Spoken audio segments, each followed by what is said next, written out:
Chapter 381, One Step Ahead, 1. Han Xiao was quite surprised. He had initially only wanted to let the slaves go, so he had thought all the slaves would be in a hurry to leave. He honestly did not expect someone to stay voluntarily. He asked in detail and decided to take in those 3 people. The 3 Volga brothers were Tamahalatanians, a small civilization in the Shattered Star Ring. Its advancement was similar to Sunil before the disaster, able to navigate the universe to a certain extent. They belonged to the magic-type civilization, focused on the spiritual branch. Their race specialty was mind communication, and through one look at each other's eyes, the exchange of information could be completed, omitting speech to a certain extent. This had the strongest effect between close siblings. The cornerstone of the civilization was the magic minds. They used materials containing magic power as energy to power their technology. They had religion, and their fertility rate was very high. They reproduced through mating and were oviparous. Their hatching time was about 1 year, but while the average human gave birth to 1 in a year, Tamahalatanians gave birth to many at once. They had always been troubled by the expanding population. Tamahalatanians looked similar to humans but shorter. Their average height was 1.6 meters, and they had white skin with rune patterns. The more conspicuous characteristic was that they had white pupils, like a whole piece of white crystal. Tamahalatanians had high psychic talent, and if awakened, most would become a psychic. The oldest brother and second oldest were both psychics, and the youngest was a mage, all grade C supers at about LV 70 or so. Although their strength was average, they happened to make up for the class vacancy in the mercenary group. With them, the mercenary group finally had the 5 super classes, filling up its ability. Mages can bless and enchant, adding new abilities for machinery, and they are able to indirectly enhance my combat capability. Han Xiao was contented. The Black Star mercenary group had gained 3 new cotters, increasing nearly 10,000 faction reward quota, which had reached 185,000. The 3 brothers' faces were filled with admiration. They were very grateful and accepted the Han Xiao's arrangements. Even if they were free, they still had to continue to serve as mercenaries. Rather than acting alone, it was better to join Han Xiao's group. In addition to repaying his kindness, they could also look after each other. After taking in the 3 brothers, next was to solve Xia's problem. Han Xiao thought about it. The mission requirement was to take her around for 6 days. There had to be a reason, and it would not be completed smoothly. Although he was not clear about the specific reasons, he just had to do as he was required. What made him troubled was how to deal with Xia's identity. Should he make her a mercenary as well? However, although Xia had high energy response, she did not seem to know how to use it or battle with it. It was not clear as to whether it was her racial talent or personal strength, and she had completely lost her memories. He was unable to uncover her identity as there was no way to communicate. Everyone else was waiting for Han Xiao to explain the origin of this beauty. Her name is Xia, also a rescued slave. Temporarily, she will be following us, Han Xiao said. Frenzied Sword was puzzled. Why keep her? Why does she not speak? He had wanted to ask this question for quite some time. Since she had appeared with Han Xiao, Xia had not once opened her mouth. Although she fitted extremely well with the human aesthetic and stunned the players, they were also puzzled. What in the world is wrong with this beautiful woman? Amnesia. Han Xiao pointed at her head and said, that is why I worry about her running around, and simply took her away. Anyway, she has no place to go. Such a beautiful girl is sick. How unfortunate, second prince shook his head. You don't know shit. It's called seizing the opportunity. Bun Hit Dog gave Han Xiao a look that felt like he was saying, I understand you, brother. Maple Moon and Rainy Kim beside glared at him. Han Xiao rolled his eyes. These people, why do they have such impure thoughts in their mind? Frenzied Sword looked at her here and there. He felt Xia behaved too calmly to be a person who had amnesia. I think she is strange. Can she communicate? This reminded Han Xiao that Horlade had said that Xia still remembered how to speak. He immediately put a translator on her and asked, can you speak? Xia sniffed. Finally, there was a reaction. Yes. The voice sounded like a clear stream, crisp and ethereal. Listening to it made all of their hearts comfortable, as if a pair of soft hands were soothing their ears, which made the players very satisfied since they had enough of Bun Hit Dog's noisy voice. Do you really not remember anything? Han Xiao felt energized. Being able to communicate was good indeed. Yup. Then are you willing to follow us temporarily? Sure. Then do you need anything? Anything. You lost your memories. Don't you want to know who you are? It's fine. Hearing this answer, the people took a breath of cool air and felt like they could see a holy glow. How can this amnesia patient be so calm? No, this is not just amnesia, it's time to take your medicine, beauty. Han Xiao was completely out of ideas. He smiled helplessly and said, all right then, my team will take care of you. You. At this moment, Aroshia suddenly approached Han Xiao, leaning to his face. Her nose sniffed like a puppy, then said, I think I can feel some sort of presence on you. Han Xiao froze. He was surprised and asked her about it, but Aroshia shook her head and said, I don't remember. It just feels familiar. Strange. Han Xiao could only suppress his doubts. He told his people to settle down. Anyway, Aroshia did not eat, drink, or excrete. She was very easy to raise. This was supposed to be a characteristic of energy life forms, but Aroshia was a normal biological life form. He did not know the reasons, but regardless, the benefit was that he did not have to worry about starving her. Han Xiao took the aircraft all the way to the office building before going to the top-level office to see Jenny. Jenny looked serious and asked, can you confirm that they were from Dark Star? Nodding, Han Xiao described what happened in detail, hiding about the interface and other private secrets and changing it into the fact that he recognized entropy. Then at last he added, entropy is the next generation ace-level combat power cultivated by Dark Star. Their action this time definitely hides a huge secret. Although we are a neutral organization and the conflict between Dark Star and Godara has nothing to do with us, since they dared to cause trouble on Floating Dragon Island, they have to pay the corresponding price. Jenny nodded and pushed her glasses. Then she frowned and said, Dark Star has never had any conflict with us. There was definitely a reason for what they did this time, but I have no interest in understanding their intentions. I just want someone to be held responsible. Fortunately, you recognized their origin, otherwise Dark Star would really have done a hit and run. When Ames returns, Dark Star will pay the price for this. Having successfully caused trouble for Dark Star, Han Xiao nodded secretly. To deal with a large organization, methods like this were the best way. Dark Star was secretive and strong, and unless he waited for the storyline to begin, Han Xiao had no way to deal with them. However, Dark Star had handed him a chance. How could he not seize it? With Ames' personality, coupled with her recent bad mood, Dark Star really walked into the barrel of the gun. Unfortunately, Ames was not on Floating Dragon Island at this time, or she might just have wiped out the future ace of Dark Star in his growth stage. That would have been a very heavy blow for Dark Star. Floating Dragon's side would not disclose this information so that Dark Star would think that they were safe. Then, Floating Dragon would deal with it when the time came. Only because Han Xiao had joined Floating Dragon Island could this new plan succeed, and Floating Dragon was one of the biggest organizations in Shattered Star Ring. All this time, Han Xiao had played his advantages very well, and at this time, he finally flapped his wings in the galaxy. The intricacies of the relationship between various civilizations were hundreds or even thousands of times more complex than on planet Aquamarine. Even small waves could turn into monstrous tsunamis after going through many catalysts. Chapter 382, One Step Ahead, 2. You made a contribution. What reward do you want? Jenny asked. I want to gain access to the Void Dragon bones, Han Xiao said. Jenny nodded. Hire is in charge of the warehouse.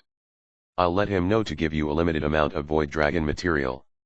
Hire managed logistics, so the movement of all rare materials required his approval. Han Xiao's request was very normal, and Hire naturally would not refuse. Han Xiao was content. Void Dragon materials had a price but no supply. It could be regarded as a type of faction specialty. Whether he was going to sell the materials or keep them to build machinery, Void Dragon materials were of great use. After Han Xiao left, Jenny leaned back in the chair, and her eyes behind the lenses were flashing. Black Star Han Xiao. Not the kind to succumb and tremble under Ames, has many secrets, claims to be a foreseer, and all of his subordinates are immortal. With such power, if their number was higher. Alas, although such a person of great assistance, I don't know if it's a good thing. After a pause, Jenny stopped frowning. Never mind, it doesn't matter who he is, as long as Ames is still here, it's enough to suppress all accidental factors. Walking out of the building, Han Xiao was content. He had reaped quite a good harvest this time. He intended to take a good bath, go to the warehouse to collect the materials, and then count his profits. But all of a sudden, he had a flash of insight, and a possibility surfaced in his mind. Dark Star Skull is the 2 dead silvers. If I was them, with the remaining silvers being a dead end, the next step would be to find other stakeholders. So, there's a great chance Dark Star will find the slaver that escorted the silvers. Han Xiao realized this with a shock, and his footsteps paused. He immediately changed direction and rushed to the dock, quickly disguising himself on the way. He took off the recognizable mechanical suit and weapon, and he put on the simulation mask. He was secretly glad that he had become aware of this in a timely manner.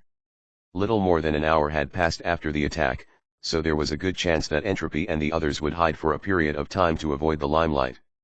It was the best time for him to seize the opportunity and understand Dark Star's motive. Let me see what the Dark Star really wants. Han Xiao grinned, revealing a malicious smile. At the same time, on some street of the exterior of Floating Dragon Island, Entropy was hiding in the shadow between the houses with the others.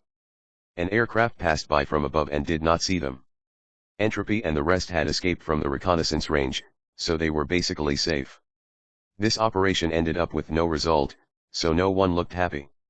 Entropy suppressed his annoyance and ordered in a low voice, "It's not good to delay. We need to find that slaver to complete the mission as soon as possible. We can't stay long on Floating Dragon Island." A mechanic who was good with electronic equipment said, "Found the information. The slave trader is called Peggy, still in Floating Dragon Island dock." "Good, he has not left Floating Dragon yet. This is very advantageous for us." Entropy's morale increased as he took the others and rushed to the pier. He had a hunch that Peggy definitely knew the whereabouts of the secret message bead. The dock had far fewer spaceships than usual. There were 2 reasons for this. The first was that there had been too much unrest in recent days. During the last scrimmage in the pier, Ames had struck and shocked many brutes. They had hurried away and did not dare to stay, afraid of getting into trouble. The second was that the route of the Floating Dragon Island was about to pass by the borders of 2 civilizations in Jelok Star Cluster, which was a sensitive area that often had friction. Energy detection buoys and patrol fleets were everywhere, and the degree of alert was very high. If they left Floating Dragon Island in this area, the risk would largely increase. The patrol fleet would not save their cannons on a group of wanted criminals, so many people chose to leave before this. Peggy had such thoughts as well, so he was preparing to leave Floating Dragon Island. Although Horlade had made him lose a large chunk of income, there were still other slaves on board his spaceship. He sold them to other individual customers, making up for the cost of the trip. However, he still did not make a profit, so his unhappiness was not hard to imagine. Therefore, an hour ago, when Peggy had heard that Horlade's slave market had been blown up, he had laughed like a 200-pound fat man, making no attempt to hide his glee. That profiteer deserved to go down the drain.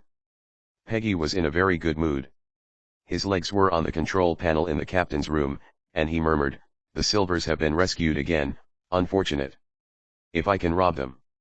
Then he shook his head. The possibility existed only in his imagination. He fully understood that the silvers were now a hot potato. In addition to the mercenaries, other unknown forces coveted them. The water was very deep, and his group of slavers had no ability to intervene anymore. He had no desire to die yet. Han Xiao, who he had encountered, had almost beaten him into snake soup. In retrospect, the fear of that mechanical suit warrior still lingered in Peggy's heart. "Start the engine, let's go." Numerous drivers controlled the spaceship manually. The bottom of the spaceship spewed plumes, and just as it was the fixed rail of the dock, an announcement came to the spaceship system. "All captains, please note that we will encounter large meteoroids ahead. 3 minutes till contact. By then the shield will be fully activated. No spaceships will be allowed to enter or leave." The observed image from the radar appeared on the screen. A large, dense patch of white blocks were approaching at high speed, all meteoroids. This situation had made it too dangerous for an aircraft to move alone. Peggy hastily told the people to extinguish the engine and stayed, relying on the protection ability of the Floating Dragon Island and make plans after this wave of meteoroids. The people in Floating Dragon Island could originally see the universe through the artificial atmosphere, but once the shield was activated, the sky seemed to be concealed by a golden curtain. The whole of Floating Dragon Island turned into a golden American football. The plasma energy core operated at its highest power output, and the golden shield surface shot out high-energy light arcs from time to time. Not long after, the overwhelming group of meteoroids arrived. Their size varied, and the largest was equivalent to one-third of the floating island. Yet, Floating Dragon Island simply rushed in head-on. Numerous meteoroids hit its golden shield, bursting circles of golden ripples. The collision energy waves spread far in the universe, leaving traces behind. On Floating Dragon Island, the ground was obviously vibrating. Han Xiao had just arrived at the pier at that time. He had changed his clothes, taken off the mechanical suit, and put on black hooded robe bought from a shop on the street, making him look very mysterious. His face had changed because of the simulation mask, so no one could recognize him. Coming to the dock of Peggy's spaceship, Han Xiao turned on the communicator and searched for nearby channels. He found Peggy's and sent a communication request. Not long after, the communication was accepted. Peggy's face appeared on the screen, and he said, "What do you want?" "I have something to ask you about the silvers." Peggy's heart tightened. He had already decided not to intervene in the event of the silvers, so he did not expect that he would still be implicated. He calmed down and asked, "Who are you?" "Dark Star." Han Xiao kept his voice low and used the name of Dark Star. Peggy's expression suddenly became strange. His first reaction was to not believe him. This sudden stranger was not a hybrid Godarin, and he felt just like the silver thrown out of the spaceship, just using Dark Star as an excuse. After all, Dark Star was very famous in the Shattered Star Ring. Many people liked to use it to intimidate others. "Do you have proof?" Peggy doubted. Han Xiao acted tough and said coldly, "I'm the one asking now. The 2 silvers that you threw out of the spaceship had something that we want. As for my identity, I do not need to prove to you. As long as you try to refuse me, you will know that the person who killed you is from Dark Star. Of course, if you cooperate, I can pay some money for this information." Because the intel was limited, there were only the 4 points that he had speculated earlier, which was why Han Xiao said this. Fortunately, it had hit the right spot. The carrier had exposed the fact that he was a Dark Star's carrier to stay alive, and only a few people knew this, including Peggy. Peggy did not believe it initially, but when he heard Han Xiao's words, he immediately thought of the bead. Most of it made sense, and he was suddenly stunned.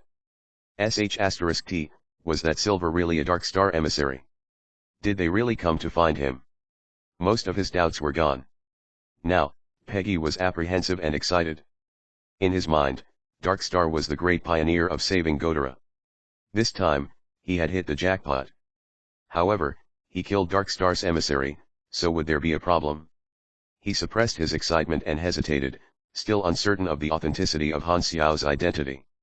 Although he mostly believed, there was still a trace of uncertainty. Chapter 383, excellent as always, but don't touch the trophy. After hesitating for a while, Peggy felt that he would rather believe than not. He explained earnestly, there was a silver who claimed to be the emissary of Dark Star. I found a black bead on him. I don't know what it was, but I thought it was valuable, so I kept it with me. But a few days ago during the scrimmage at the dock, the bead was lost. It might have been picked up by someone. Since the bead was no longer in his possession, telling the truth would cost him nothing. The other party was likely Dark Star, not to mention his idol. Just based on Dark Star's style of doing things, if he refused to disclose information, the end could be imagined. According to the risk estimation, compromising was the safest. Han Xiao narrowed his eyes. Bead? What is that? I've never heard of this event before in my previous life. Could it be a hidden storyline? Han Xiao thought it was seemingly possible. The fact that Dark Star had sent entropy meant that it was a very important matter. Perhaps it was a large-scale secret mission that no one had triggered in his previous life. You are very cooperative, I will pay a reward for the information. I don't need to be paid. Peggy rubbed his hands and said, I just want to be able to join the Dark Star. Then it occurred to Han Xiao suddenly. No wonder Peggy did not bargain before revealing the information. He turned out to be a hidden supporter of the Dark Star. At first, when Han Xiao saw Peggy's information as a hybrid Godarin, he had already guessed as much. The reason that he had chosen to act as Dark Star was not only just to cause trouble, he also wanted to try his luck. As it turned out, he had hit the target. In fact, the reasoning was not difficult. Peggy was a hybrid Godarin and a wanted criminal, so he was likely to be supporting Dark Star. Han Xiao had dared to use the name of Dark Star because he considered that Ember would use another identity and keep his identity a secret even if he came to ask about it first. If they used the identity of mercenaries, Peggy would definitely hate them. They might not necessarily get the information, and they also might expose themselves. With a cough, Han Xiao said seriously, "I've seen your convictions. You're a Godarin with resolve. Our great cause is in need of hot-blooded men like you." Before Peggy was happy about it, Han Xiao's words took a turn. "However, we have strict screening procedures for new people. To prevent spies from getting in, there is one thing that needs your help. There's another force on this floating island." Before me, did anyone ask the same questions? No. Great, we're one step ahead. This is your chance to do something for the organization. Just like me, they might very likely find you in a while, asking the same questions, and you should tell them that the bead has been thrown into space. Han Xiao held back his laughter and said, "After you complete this, Dark Star will accept you at the right time, taking you to the secret base for formal training." Got it? Peggy was convinced, his face solemn. He did not think that the Silvers would be involved in so much and could not help but be curious about what secret that bead had, attracting these large organizations to secretly compete for it. At the same time, Peggy was also annoyed. If he had detected how special the bead was back then, he might have benefited even more from it. However, it was too late to regret. The communication ended. Han Xiao turned away from the pier and changed to his original clothes when there was no one around. So, what Dark Star wants is a black bead, but its whereabouts are unknown. Although he did get something, the intel was still not enough. If he used normal methods, the trail would end here. However, Han Xiao did not use normal methods. Since the goal is known, I can try to use Destiny's Child's card. Hopefully it will give me some valuable information. Since he at least needed to know what the target was, Han Xiao decided to use the Foreseeing card. Although the intel from Peggy was very little, it happened to just meet the requirements. You used character summon card Destiny's Child. Usages, 3/5. The familiar hazy fog appeared, like a dream scene. Han Xiao's line of sight passed through the fog, and a black bead appeared in front of his eyes, caught by a palm. Looking up along the arm, a handsome face fixed in the eyes of Han Xiao. After a full 2 seconds, the image shattered. Han Xiao was back to the original environment, as if he had experienced an illusion. Li Ji. Han Xiao's eyes opened wide. He really did not think that a bead would have been picked up by the players and picked up by this naughty kid at that. No wonder it had not been given to him. Just 20 minutes after Han Xiao left, Entropy rushed to the pier and looked for Peggy. Peggy remembered Han Xiao's advice, and his expression slightly changed. These Dark Star competitors did indeed come very quickly. "Who are you? What do you want?" "I am a mercenary. My employer is one of the Silvers. The prisoners have been rescued, so you are no longer our enemy. Now I want to ask you something, did you kill 2 Silvers? We want to know the details, I can pay a certain intel fee for it." Entropy chose to impersonate a mercenary. Only mercenaries knew about the 2 dead Silvers, so the motive of asking about it was reasonable. Otherwise, it would have caused a lot of suspicion, and they might have gotten reported as the people who attacked the slave market. In his mind, he had not been exposed, so no one would know their Dark Star identity. But his choices happened cause a coincidental phenomenon. Han Xiao and Entropy's identities switched. Peggy was convinced. He thought that Han Xiao was Dark Star, and Entropy, who really belonged to Dark Star, became regarded as Dark Star's enemy. More coincidentally, because everyone only had a part of the intel, both Peggy and Entropy were kept in the dark. Only Han Xiao could barely see the truth, and the actions that he took led the 2 of them to deviate further from the truth. "Are you a mercenary?" Hatred appeared in Peggy's eyes. It was the mercenaries who had made him make such a huge loss, yet they wanted intel. "If not for that Dark Star agent's advice, I wouldn't even talk to you." "As long as you are willing to answer," Entropy said, "I can pay 50,000 to make up for your loss." This is a large sum of money. Dark Star had deep pockets. Entropy directly transferred a deposit of 10,000, and he had confidence that he could make Peggy talk.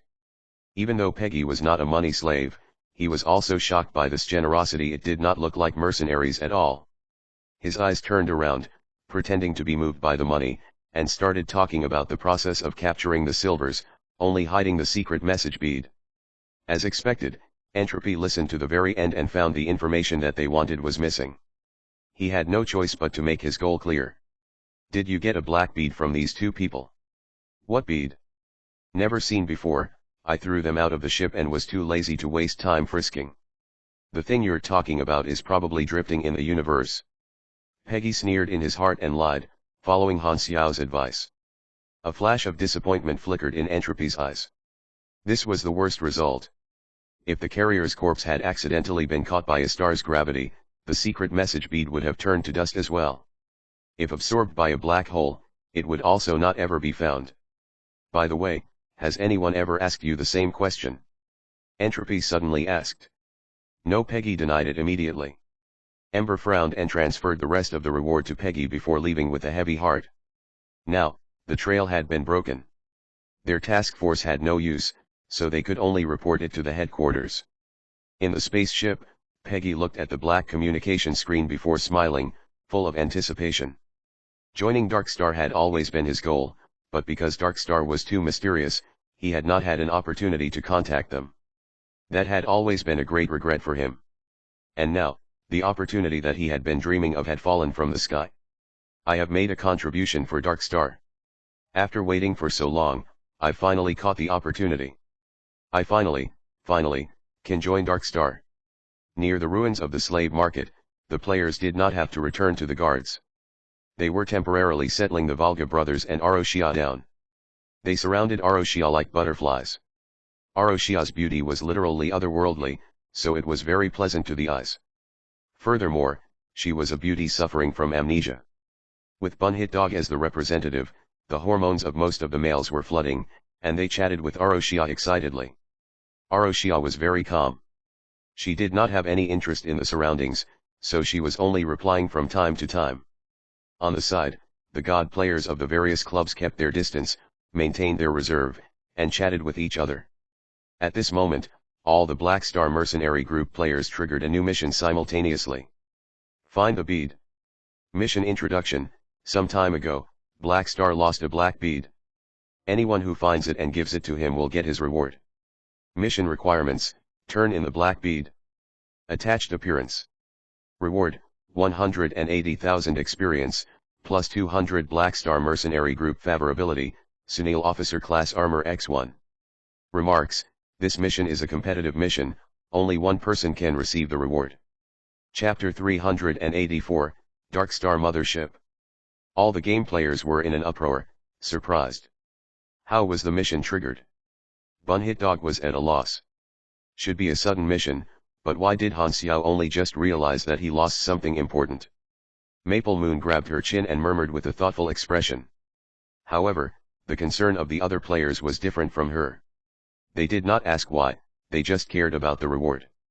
Officer Class Armor. Second Prince's eyes were shining. This was one grade higher than their enlistee class armor, so everyone wanted it. Competitive mission. Hao Tian's face became focused. Suddenly, the ground shook, he turned around and saw the frenzied sword charging off, full of anticipation. Even the ground was cracked. Frenzied sword had immediately dashed off to find clues, without any delay at all. Only Li Ji's expression was different from everyone else's. His eyes were filled with sparks and explicit surprise. Black bead. Isn't that the one I have? So, Han Xiao is the special character triggered by the bead. That makes sense. The bead was in his hands, so did that not mean that he had already met the mission requirement? No one knew that he was already one step ahead. Every other competitor was fated to work for nothing. What an excellent feeling. Deep joy filled his heart. Looking around at the players' discussions, Li Ji secretly felt great. At this time, Han Xiao rushed back. Just as the crowd was about to go up to question him, Li Ji pushed everyone away, took out the bead that he had kept close to him, and passed it to Han Xiao. Black Star, this seems to be what you have lost, Li Ji said. Han Xiao's eyes sparked, he took the beads and said cheerfully, "How did you know this is my precious? I lost it a few days ago, didn't expect you to pick it up. You're really lucky. You've helped me a great deal. Let me think. Well, your armor seems to be damaged, so let me give you a new set of armor as a reward."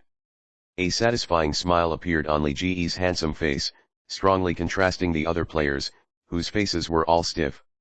What the hell? The mission ended at the beginning? It's not a competition, it's a waste of feelings. Annoyed, uncomfortable, and envious eyes focused on Li Ji, while Li Ji enjoyed the attention and shrugged with pride. Seeing this, Han Xiao played around with the bead, smiled, and did not speak. Competitive missions were different to other missions. In addition to the actual reward, as long as Li Ji felt he had an advantage over others, he would give up the bead willingly. This was a characteristic Han Xiao found from Li Ji's past actions, so he had tailored this mission for Li Ji, making him feel advantaged. Hence, Li Ji obediently handed over the bead. Even his pride was in Han Xiao's calculations. He was still kept in the dark and feeling joyous.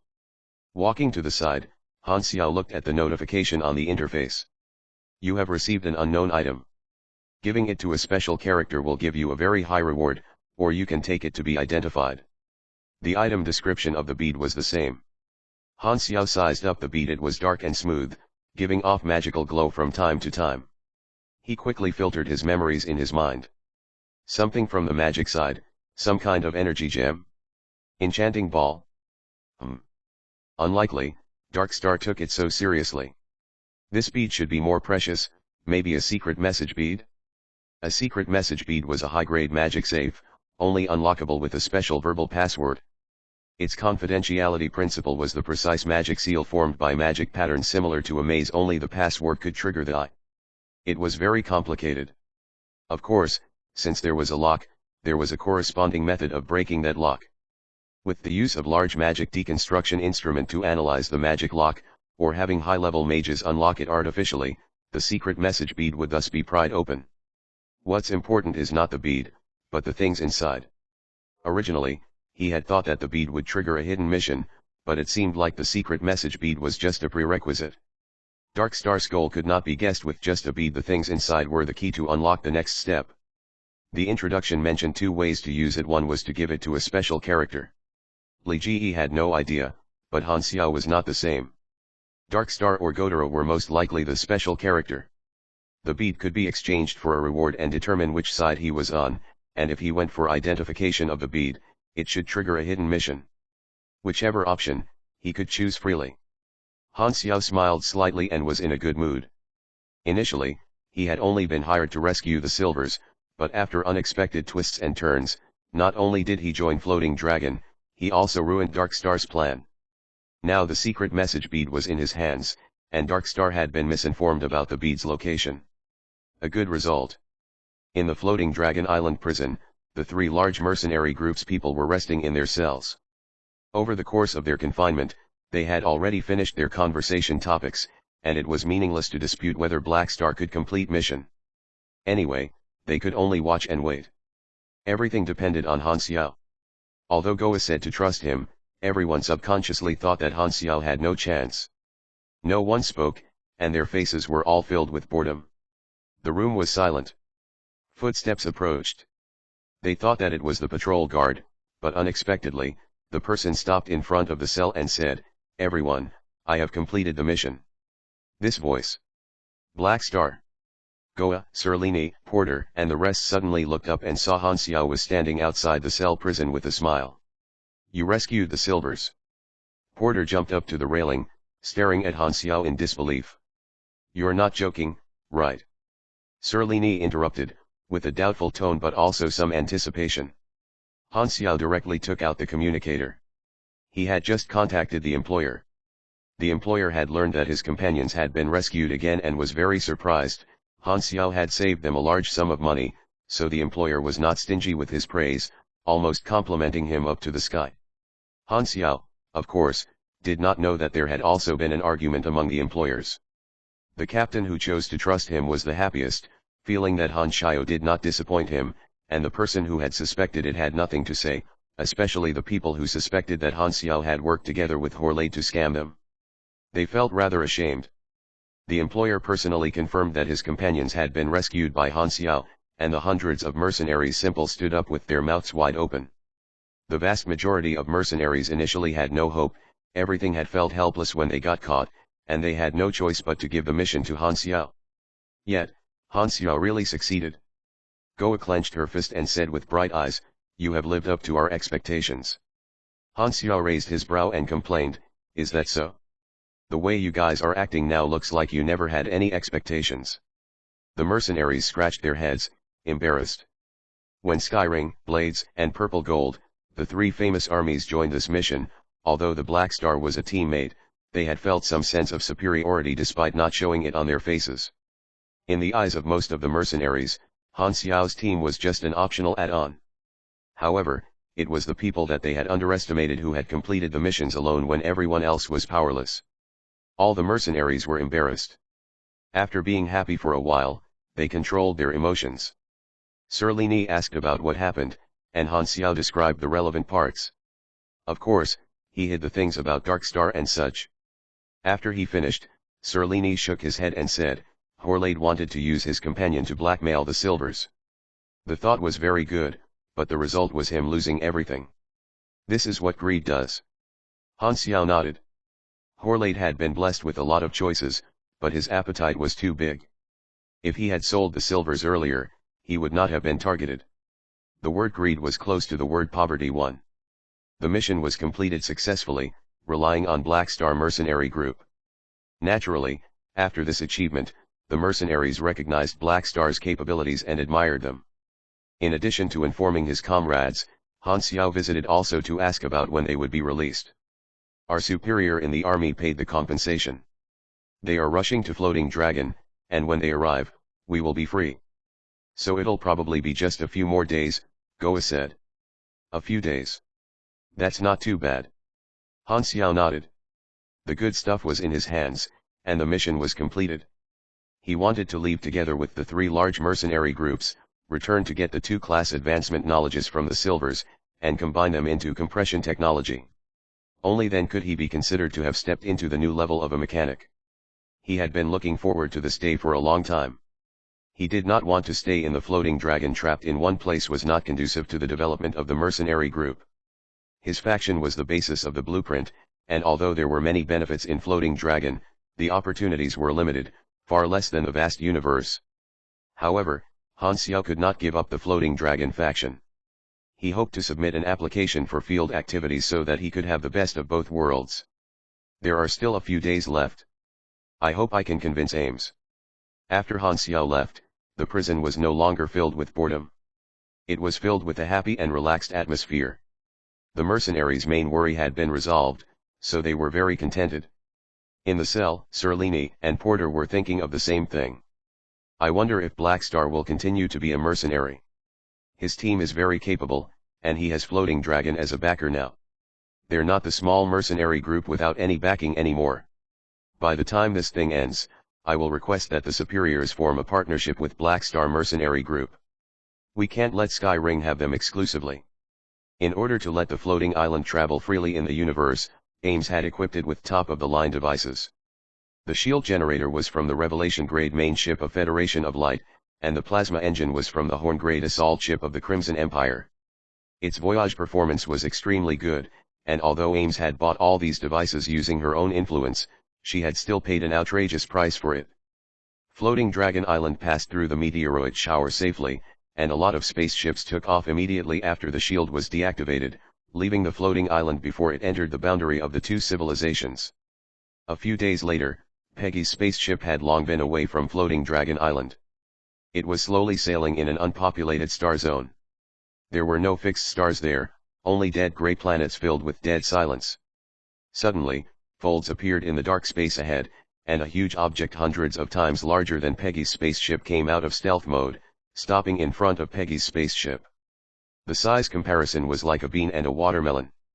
This object was tall and ferocious, completely black apart from some subtle golden patterns.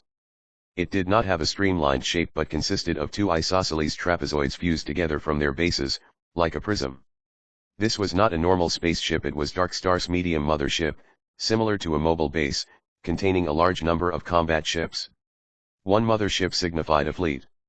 Dark Star had no fixed bases, all of their bases were motherships, perennially in stealth and mobile states, moving everywhere.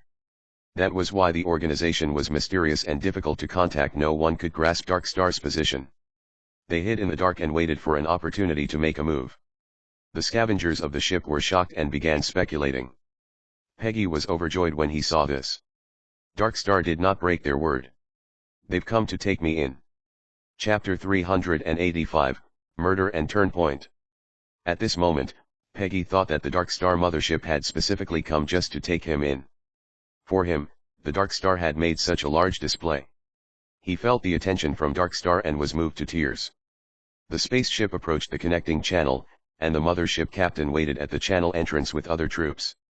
Just as they were about to tear open the door of the spacecraft with their power, Peggy opened the door and walked out.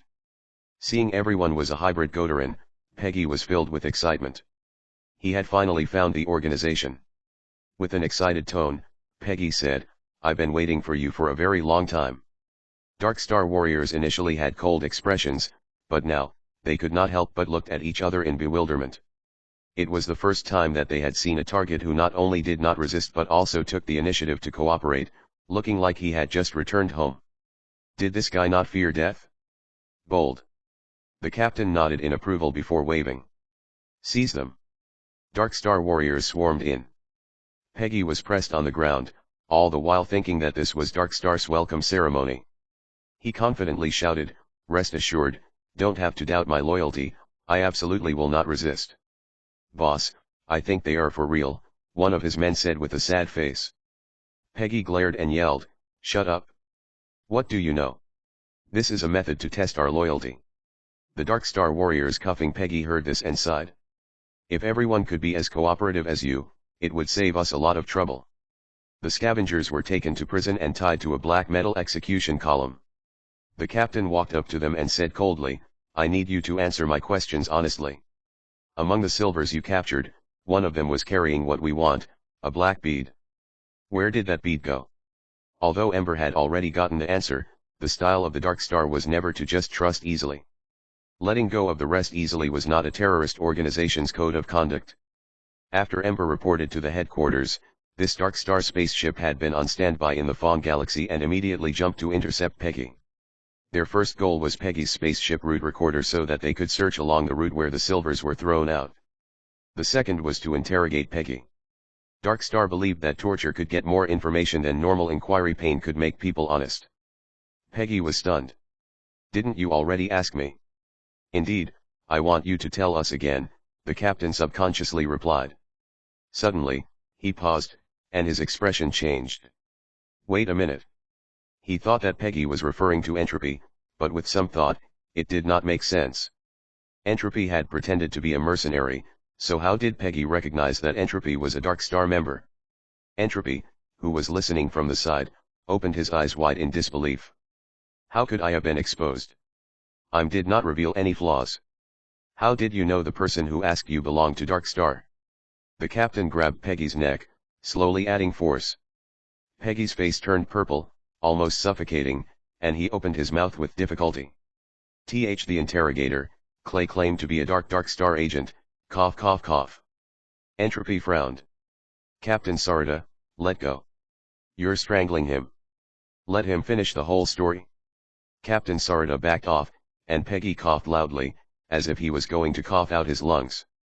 Eventually, Peggy realized that something was wrong, and with a hoarse voice, he said while shivering, "A mysterious hooded man who claimed to be a Dark Star emissary found me.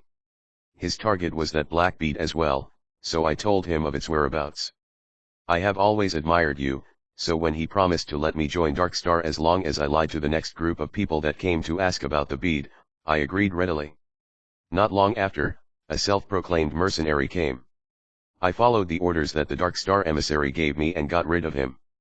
Self-proclaimed mercenary. That's me. Entropy realized. His face became very unpleasant, and his tone turned cold immediately. "So, you lied to me." Peggy's expression changed distinctly. "What? You're the self-proclaimed mercenary? You guys are the real Dark Star, and that Dark Star emissary was a fake." The expressions on Sarada and Entropy's faces turned very serious. The situation suddenly complicated. There seemed to be another mysterious force that had their eyes on the secret message bead, and they had even used Darkstar's name to trick people. They must be tired of living. They were directly provoking Darkstar. Once they found the culprits, they would make them beg for death. The problem was, what was the mysterious force's identity? Why did they know about the secret message bead? Was their target the products inside the bead or to destroy Darkstar's plan? Were they money-driven, or were they Darkstar's enemies? Entropy was confident that he did not expose anything, so he was baffled. Which part went wrong and exposed him? He had thought of himself as a hunter, but in the shadows, there was a pair of eyes staring at them, hiding deeper than Darkstar, making his hair stand on end. More mysteries arose, and things were getting tricky and complicated. The first thought was a traitor in the organization, or how else would they know so much confidential intel? What about the real whereabouts of the bead? I don't know. I did not throw it into the outer space but took it with me. However, it was lost during the battle on Floating Dragon Island. Ember had a freezing cold look. That imposter mysterious force wanted to mislead Darkstar. If they did not want to deliberately kill Peggy, they would have really fallen for it. Thinking back carefully about that mysterious force's methods, it was secretive yet bold. They knew clearly that they were competing with Darkstar, but still they dared to pose as Darkstar, which meant that they had guessed their thought of keeping things confidential, grasped the psychology of all parties, and finally mislead both Peggy and Darkstar, toying with them between their fingers. And they had almost succeeded. This careful and precise way of thinking made Entropy uncontrollably afraid. They came only a little bit late. Since it was not thrown into outer space, it will be a simple matter. Go and thoroughly investigate all the forces involved in the scrimmage, Sarada ordered, with any means necessary. Pry open their mouths. There is bound to be a party that picked up the secret message bead. It's impossible to not have any witnesses. Some wanted criminals have left Floating Dragon, and they need to be intercepted by the mothership. Anger of having been toyed with was stacking up in Entropy's mind, and his tone was very cold. Leave the people still on Floating Dragon to me. During the search for the whereabouts of the secret message bead, inquire about intel on that mysterious force at the same time, Sarada added. I know. Entropy frowned. Although he agreed, he really did not have much clue about the mysterious force. What about me? Peggy did not have the same confidence that he had moments ago. He was panicking, but he felt that he had given them the intel and helped Darkstar to find out more about the hidden enemy, which should have been considered a contribution. Sarada glanced at him then gestured. The surrounding Darkstar warriors all raised their light energy rifles and aiming at the column. All the scavengers were frightened. They struggled and hastily begged for mercy. Don't kill me. It's just a misunderstanding, I didn't mean to deceive you. Darkstar is my idol. I have always wanted to fight for the cause of the hybrids. Please let me join you. Peggy was trembling as he exclaimed. You really want to dedicate yourself to Darkstar? Sarada's eyes flashed. Yes, Darkstar is my faith. I would do anything for you. Peggy hurriedly revealed his heart and expressed his loyalty. Well, for us, you being dead is more useful than being alive. Darkstar appreciates your contribution, Sarada sneered. The murder was the biggest purpose of the Darkstar for the strip. The fewer outsiders in the world that knew about the whereabouts of the secret message bead, the better. Bright lights burst from the energy rifles, melting wounds in the scavengers one after another. The screams burst from the captives' mouths before quickly weakening as they lost their breath. The laser expanded in Peggy's eyes, and his line of sight became all white. He opened his eyes wide and roared, no. The dense wounds were all over his body. Peggy's head fell limply to the side with his eyes wide open. He had died with so many regrets. He had thought that his dreams of joining the Darkstar was going to come true, but never had he expected that he would eventually die at the hands of Darkstar. Chapter 386, Talent Upgrade, Raid. 2 days later. Whoosh. The cooling storage case opened, and mist-like liquid nitrogen spurted out. Hyr's arachnid legs operated the metal clamp, clipping out 10 test tubes filled with silver reagents. This was a gene agent extracted from the Void Dragon's spinal fluid. Void Dragons had very strong vitality, and their carcasses and spinal cords would remain active even after death, only completely vanishing after hundreds of years. By extracting the active factors, It could be made into a strong agent that could enhance physical fitness that most life forms could consume, including humans. 10 Refined Void Dragon Pith. These cute little things are yours.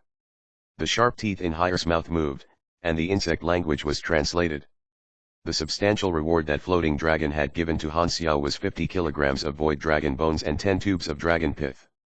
It was originally 100 kilograms of void dragon bones, but he had asked for half of the bones to be changed to dragon pith. The effect of the void dragon pith was a permanent increase in attributes with no side effects. It was extremely precious to the players. Han Xiao picked up a tube of dragon pith and observed it carefully. Its density was not as stagnant and thick as mercury. It was translucent and light silver colored. The agent was very pure and clear, with a faint glow. A notification popped up as soon as he picked it up. After confirmation, Han Xiao directly inserted one tube of dragon pith into the injection gun. A tremor came from the depths of his body like an electric current flowing through his whole body. Han Xiao shivered, and a tint of silver flashed in his eyes. You used refined void dragon pith, high concentration 42.2%. Plus 3 STR, plus 4 endurance, plus 1 charm. Han Xiao's action did not stop. He injected 2 more tubes, and the random increase in attributes for high concentration agents was in the higher numbers. After 3 consecutive injections, he received a total increase of 8 strength, 11 endurance, and 2 charisma. Agents that could permanently increase attributes usually had usage limitations. The Void Dragon Pith could only increase attributes 3 times, and it would not increase again after that. However, although attributes would not increase after 3 times, there was a hidden effect. If the dosage reached a certain level, the quantity accumulation would trigger a quality change, receiving the talent called Void Genes. Its effect on the surface included ordinary effects of increased speed and dodge rate, but the real benefit was that it would affect the choices during his race evolution. In his previous life, he had discovered this coincidentally. Since Void Dragon Pith was very rare and did not have any effect after 3 uses, the vast majority of people would not waste it. Han Xiao had to thank that willful rich person, or no one would have known about the secret. According to the cumulative effect, it would need about 20 low concentration tubes. In the case of high concentration ones, 10 should be enough. After some rough calculations, he injected the dragon pith into his body one after another. More silver agents mixed into his blood, and he suddenly felt something. Some subtle changes were happening in his body, and the silver in his eyes became darker. Haire was surprised. Hiss. Oh, I'm sorry, the translator dropped just now. You are injecting too much, are you not afraid of genetic mutation? Enough is enough. Han Xiao shook his head, indicating that he could do it. It was genetic mutation that he wanted. At his 7th injection, Han Xiao's body turned stiff. A cold and hot mixed feeling exploded in his body, and his legs became unsteady. He staggered, and his back hit the shelf as he wheezed heavily. His frown was so wrinkled that it could almost squeeze a fly. He clenched his teeth very strongly. All the nerve endings in his body were transmitting a sharp pain to his brain, and every vessel was beating and bulging. If there was a super who was good at sensing presence, they would discover that Han Xiao's life rhythm was changing. Not only had it started surging and become stronger, there was also a mysterious trace of the void. You have gained the talent Void Genes. Void Genes, your senses can detect the changes in space, giving you a stronger reaction speed and more flexibility. Plus 28% movement speed, plus 15% dodge rate. After what felt like a century to Han Xiao, the pain slightly reduced. He heaved a sigh of relief, wiping the cold sweat on his forehead. Suddenly, he felt a bulge. Its texture was a bit hard, like a scale. When he looked in the mirror, he found that his pupils had become silvery, and his eyebrows did not appear to be abnormal, but he clearly felt a diamond-shaped piece of skin stiffening. He controlled the energy in his body. When the cells in his body became active, this piece of diamond skin turned from a flesh color to bright silver. It was very obvious. Oh! What's up with you? Han Xiao was surprised that the silver mark not only did not destroy his handsomeness but also increased his fashion. This was the new organ from the gene mutation, used to increase the perception of space. He opened the interface and took a look. There was another talent that had also changed. After he saw the notification clearly, Han Xiao opened his eyes wide, overjoyed. Your talent Basic Strengthened Life has upgraded. The original talent has changed into Intermediate Strengthened Life. Han Xiao had gotten this molding talent long ago. It had accompanied him through many dangers, and the last time was through the injection of another gene agent. This void dragon pith had made this talent evolve again. The conversion ratio of endurance to HP increased from 1 to 15 to 1 to 30, it doubled, and there was an extra effect of plus 25% resistance. This was a completely unexpected surprise. Players could not possess molding talents, so this was the first Han Xiao had heard about molding talents being able to be upgraded. His maximum health directly increased by more than 4,000 points, equivalent to one-third of the original amount. I have walked too far on the path of a tank, I'm past the point of no return now. Han Xiao's eyes were shining as he secretly speculated. More precious genetic agents can increase the level of strength and life. If I want to upgrade, I need to inject more genetic drugs into my body. However, the genetic agents cannot be used indiscriminately, or it might cause rejection and turn into gene distortion or even gene collapse. That would be a miserable end for me. The best choices have to be agents like this that have no side effects. This discovery gave Han Xiao a new idea. His need for powerful molding talents would continue to become more urgent, but unfortunately, they were not easy to get. He held onto the remaining 3 tubes of dragon pith. This kind of precious item was just right to be used as a favorability bait. He could set an extremely high price for it and let the players toil willingly from the bottom of their hearts. After collecting the materials, the communicator rang. Jenny had sent a communication request. Black Star, Lord Ames wants to see you. A new panel of virtual holographic image popped out from the communicator, and Ames' delicate face appeared. She was floating in the vacuum space directly with her body, surrounded by force field protection. Countless rays of light surged behind her, as if every inch of space was filled up. She seemed to be fighting a strong enemy. However, the lights were all deflected by the invisible force field barrier, falling like bombs onto the unpopulated planet under her feet. Apparently, the battle had lasted quite some time. A tenth of the planet had disintegrated, like an apple that had been bitten once.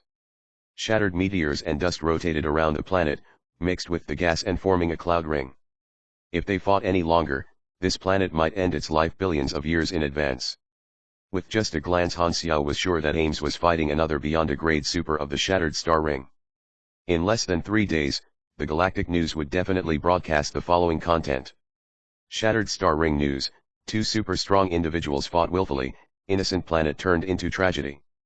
Beyond grade A supers destroyed the environment with evil intentions, Planet Protection Association expressed strong condemnation. Today's planet code cancellation list. Speaking of it, it seems like it was because of the news that Ames was not in a good mood and looked for someone to fight. How unfortunate for a young planet. Han Xiao's eyes twitched. He coughed and asked, Your Excellency, Dragon Emperor, what mission do you have for me? Ames spoke, but no sound was heard. She realized something, then controlled the force field and grabbed a large pile of gas from the planet. Shrouded herself in an artificial atmosphere, and only then was there sound. I've listened to Jenny's report. Your team has excellent combat capability, and it's a waste for you to stay on Floating Dragon Island. Anyway, you were mercenaries originally, so I approve of your activities to be outside. Furthermore, I have a suitable mission for you. You've met my teacher, so help me find information on him, Ames said. He had made a request to Jenny a few days ago, with the excuse that there was enough manpower on Floating Dragon Island, and him staying here was a waste. He thus applied for the field activities. Floating Dragon Island only had the guards, butlers, and logistics, but they lacked field forces, and the immortal Black Star mercenary group was the best choice. At least there was no need to worry about loss. Jenny felt that it was justified and reported to Ames, and Ames never doubted her employees. She did not worry about Han Xiao leaving her after leaving Floating Dragon Island. Han Xiao's eyes sparkled. He did not have to be trapped on Floating Dragon Island. This was great news. It would not delay the development time for his mercenary group faction. Although Floating Dragon was great, he had only joined because he had no choice. As long as he could move freely, the distress that this problem had caused him would be greatly reduced. The result was finalized, and Han Xiao hung up the communication, feeling very good.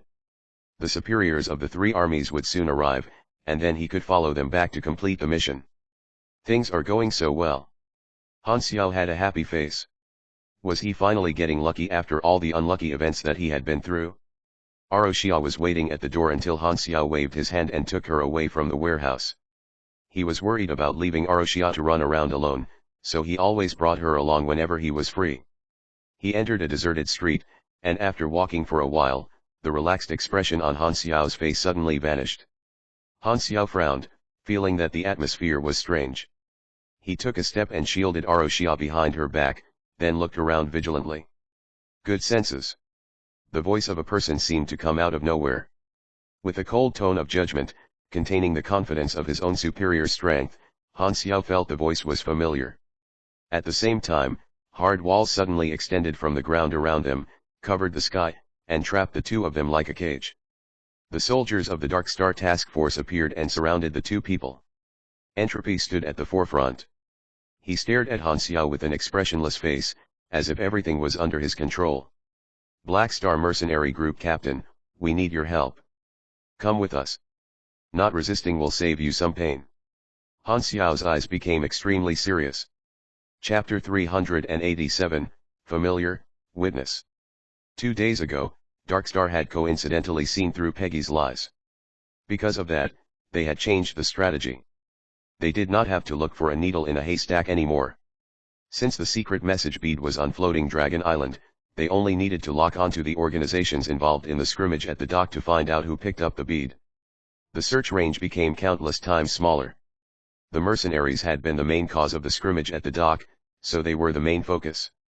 Skyring, Blades, and Purple Gold had all been captured, only Han Xiao's Black Star mercenary group was free to move around. Ember was not stupid enough to attack the prison, hence, Han Xiao became the most suitable target.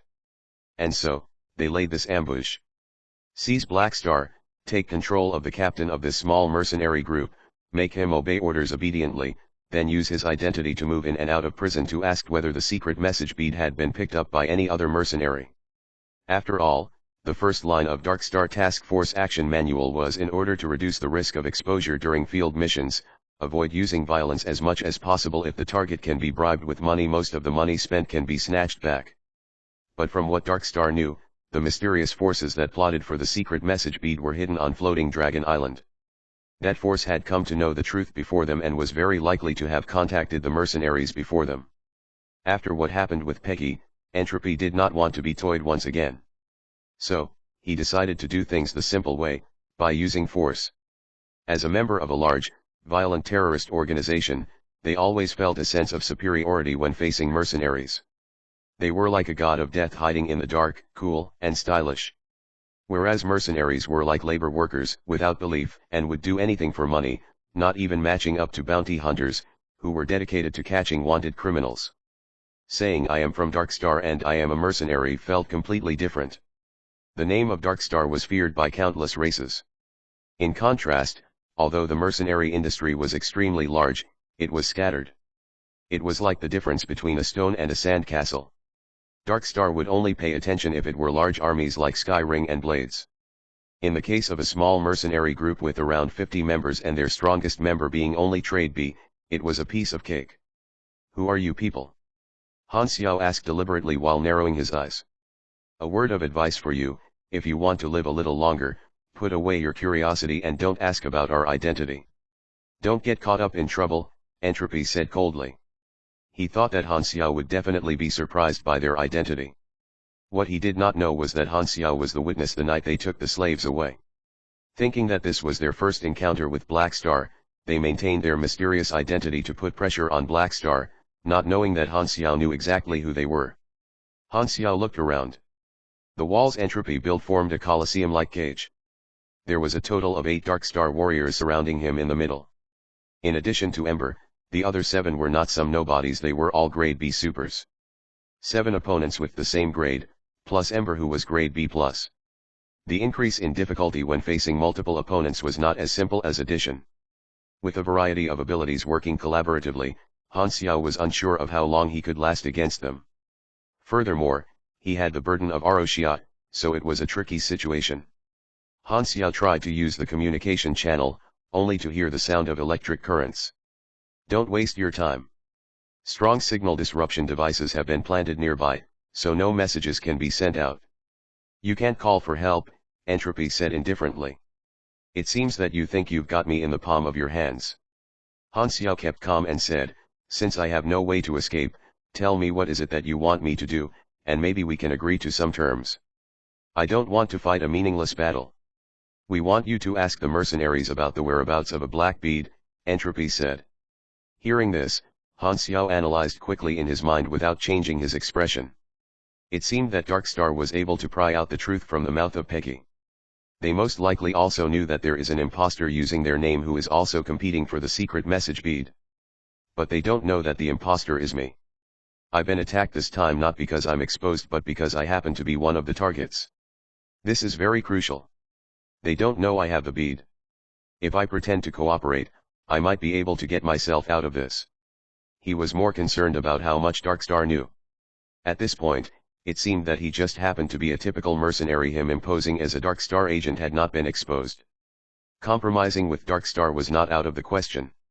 If giving up the secret message bead could be exchanged for an opportunity of joining Darkstar, thus infiltrating the enemy, it could be considered a chance as well. Yet, the risk of that was unknown and hard to measure. Han Xiao squinted and behaved like he did not seem to know what the bead was. This is just a small matter. I can help, so there's no need to use force. Entropy took out a small transparent box containing a large number of nanotechnology insects the size of sand that were used to control the brain and heart. They would be able to take one's life anytime once injected into the body. After you inject this, then we can talk about our cooperation. Looks like I don't have a choice. Han Xiao shook his head. The mechanical suit covered his body in an instant. Injecting the nanotechnology insects meant that his life would be in someone else's hands, and he would never agree to that. Therefore, there was only one choice. Fight. Electromagnetic firearms bounced out of the mechanical suit one after another. Energy flew out like electric currents, covered in lightning in the size of filaments.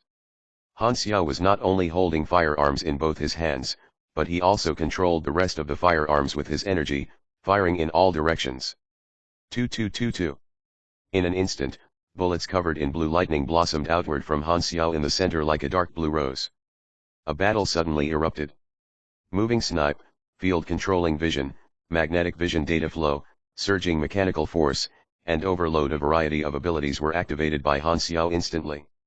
The explosive power of these abilities shocked the Darkstar soldiers as they dodged and blocked the abilities in their own ways. A waste of time. Entropy controlled the dust and turned it into a shield, blocking the bullets. His face was calm. To him, no matter what the enemy's fighting method was, as long as their grade was lower than his, it would all be meaningless. He could defeat them in a blink of an eye unless they were immune to his power. Entropy activated his power and extended his senses. His vision changed, and Entropy could see Han Xiao's body's atomic structure clearly. The carbon element was marked with light, covering his body like a river. Entropy controlled these carbon elements with ease. He had done this countless times. However, it was like Han Xiao's body suddenly became a mountain. The Esper power that had worked countless times did not work this time. Entropy could not control any carbon atoms in his body, its structure was unshakable. The calmness on the face of Entropy was suddenly broken and replaced by dismay. It's you. Entropy stared suspiciously at Han Xiao. It turned out that the witness on that night who caused the mission to fail was this mercenary group captain, Black Star. Chapter 388, Amphiptera, Shattered. You're the one that attacked the slave market. Han Xiao acted shocked as well, like he had only just recognized Entropy. According to the intel that Darkstar had, he was just an unimportant passerby. As soon as they got into a battle, the fact that he was the witness who briefly battled Entropy would definitely be discovered. From Entropy's perspective, they had only met once, when they attacked the slave market. Hence, he acted as if he recognized Entropy as the attacker of that night from his Esper power. It was a normal reaction. There was another reason he faked this: to hide the fact that he knew about the truth of Darkstar. At the moment of being attacked, these thoughts were already brewing in Han Xiao's head. And as expected, seeing his surprise, Entropy totally did not have any thought of him being the mysterious man who discovered Darkstar's identity. On the night of the attack, due to the area being in a blackout and them wearing a mask and mechanical suit, they did not know each other's identity. And now, they met coincidentally again. Han Xiao was the first person that was immune to Entropy's carbon atom deconstruction despite being one grade lower. Although it was just a short battle, he had left such a strong impression on Entropy that he would not be able to forget. Entropy was shocked. He swept away his careless attitude, and his eyes were filled with curiosity and battle desire. Our last battle was too short to determine a winner. This time, I'm not in a rush. The witness was the reason that the attack had been exposed, and his real identity was their target, this time Black Star. With both old and new grudges, Ember was full of fighting spirit. He decided to go all out this time. Entropy's hand grabbed the air, and black carbon dust formed a straight double-edged diamond sword, extremely hard yet flexible due to Entropy's powers. Boom! At the same time, endless black dust shot out from the ground everywhere, trying to aim for the gaps in the mechanical suit. Han Xiao felt the pressure from the increased fighting spirit of the enemy. Initially, Entropy had thought that dealing with Han Xiao would be a simple mission, but he realized that he was wrong. This was a tough opponent. Thus, he became serious and faced Han Xiao with the attitude of facing a strong enemy. Who? 7 sonic spheres flew out and hovered in the air, creating an amplification field. The space inside the cell created by Ember was limited, perfect for sonic attacks. With the scythe in his hands, the hovering shield shuttle hovering around his body, and the light shining from the armor pieces on his hand, arms, and legs, Han Xiao was at his peak performance. Due to the signal interference, Han Xiao could not activate the backup parts that were far away. He could only battle with the mechanical suit's basic mode. There was no backup equipment. It was very disadvantageous for a mechanic. Hide aside, Han Xiao said as he pushed Aroshia away. He swung the scythe and slashed at the wall, but it did not even leave a scratch. He frowned. The wall was too hard, and there was no way to break through. The only choice left was to fight. This time, the 7 Dark Star warriors struck. 3 pugilists covered in flames surrounded Han Xiao in a triangle shape. Bang! With a swing of the scythe, they clashed. The aftershock echoed in the prison cell. Aroshia was forced to the edge and could only watch. Entropy was very curious about Han Xiao's ability to resist his powers. Anyway, the signal disruption device was already set up, and Black Star could not call for backup, so there was plenty of time to find out. As Han Xiao was attacked and having a tough fight, all the players far away on the other side of the floating island who were doing their duty in aircrafts triggered a new mission. Urgent mission, backup. Mission introduction: your captain has been ambushed and is engaged in a tough fight. As a member of the mercenary group, you are his backup. Mission requirements: arrive at the scene quickly and provide backup for Black Star. The coordinates are. Reward: depends on the speed and number of the backup.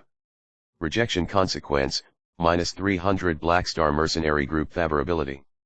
All the players became spirited. The Esper's power was very strong. Not only was it strong in close-quarter combat, but it could also control countless dust particles and turn them into spears to strike or tentacles to constrain Han Xiao's mobility. The most dangerous threat of that ability was the dust infiltrating into the gaps of the mechanical suit that changed their form inside the suit to destroy Amphiptera's interior. At least 1/3 of the damage came from Entropy. The 7 Dark Star warriors had very good cooperation: 3 pugilists to limit Han Xiao's mobility at close range through exchanging hits, 1 Esper that could secret acid, and another that could inject energy in the galaxy into specially made metals and turn them into bombs. These 2 Espers were hiding at the side while throwing acid and metal balls at Han Xiao. There was 1 more mechanic who was good at electromagnetic disruption and smart hacking, connecting to Amphiptera through his own combat suit and disrupting Amphiptera's system through the hacking program that he wrote. He was even trying to take control of Amphiptera. Han Xiao's smart technology was still within the bounds of basic knowledge, so he had no choice but to turn off most auto functions and leave only the nerves connection controls on, to stop detection and analysis as well as to prevent Amphiptera's system from being taken over. This mechanic was also controlling numerous shield generators to block attacks for his teammates. The last one was an electric mage. His cooperation with Entropy was the closest, unleashing his electric sorcery by using the carbon dust as a bridge. Entropy turned them into graphene, which was more conductive, to increase the power, attacking Han Xiao from all directions and burning the internals of Amphiptera. Boom boom boom. Attacks rained down on Amphiptera, and the number of wounds gradually increased. Facing 7 enemies of the same grade and one whose grade was even higher than his own, Han Xiao was like facing a terrifying tsunami. He could hardly fight back. Even with Snake Devil activated, he could just barely hold on. The mechanical suit's durability dropped very quickly. After only a few minutes into the fight, it was already at 16%, close to being completely destroyed.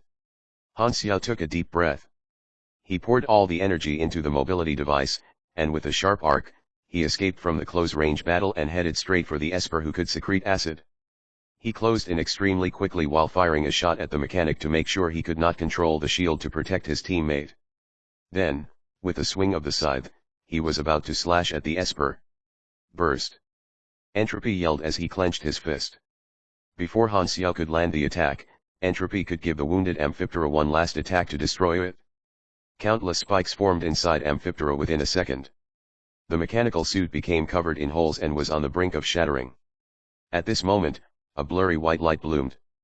Amphiptera, which was about to shatter, came back together like a miracle, and its energy level recovered to its prime. Machinery continuation. What? Entropy was shocked and surprised. The attack that he had been so confident in could not break Han Xiao's suit, and it was now too late to stop him. The acid Esper initially believed that Entropy could stop Han Xiao, but now he was horrified and could only watch the scythe growing in his vision.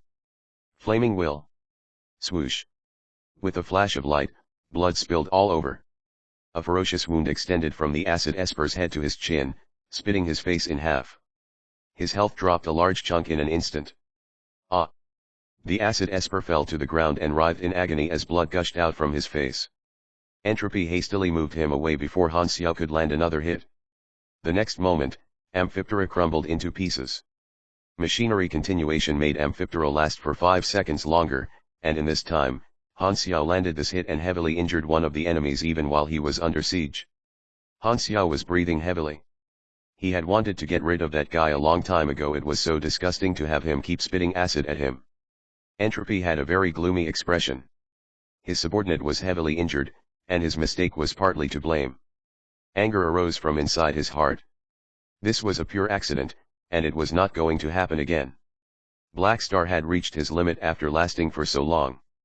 From the moment his mechanical suit shattered, he was a sheep waiting to be butchered and would not have any chance to fight back anymore. A mechanic that lost his machines was at most half as strong. This is it for you. I've said before, you can save yourself a lot of pain if you don't resist, and I am a man of my word. Entropy then said with freezing cold eyes, are you ready to feel pain? Amphiptera shattered, and the backup mechanical suit could not be summoned. Han Xiao's body had no more protection.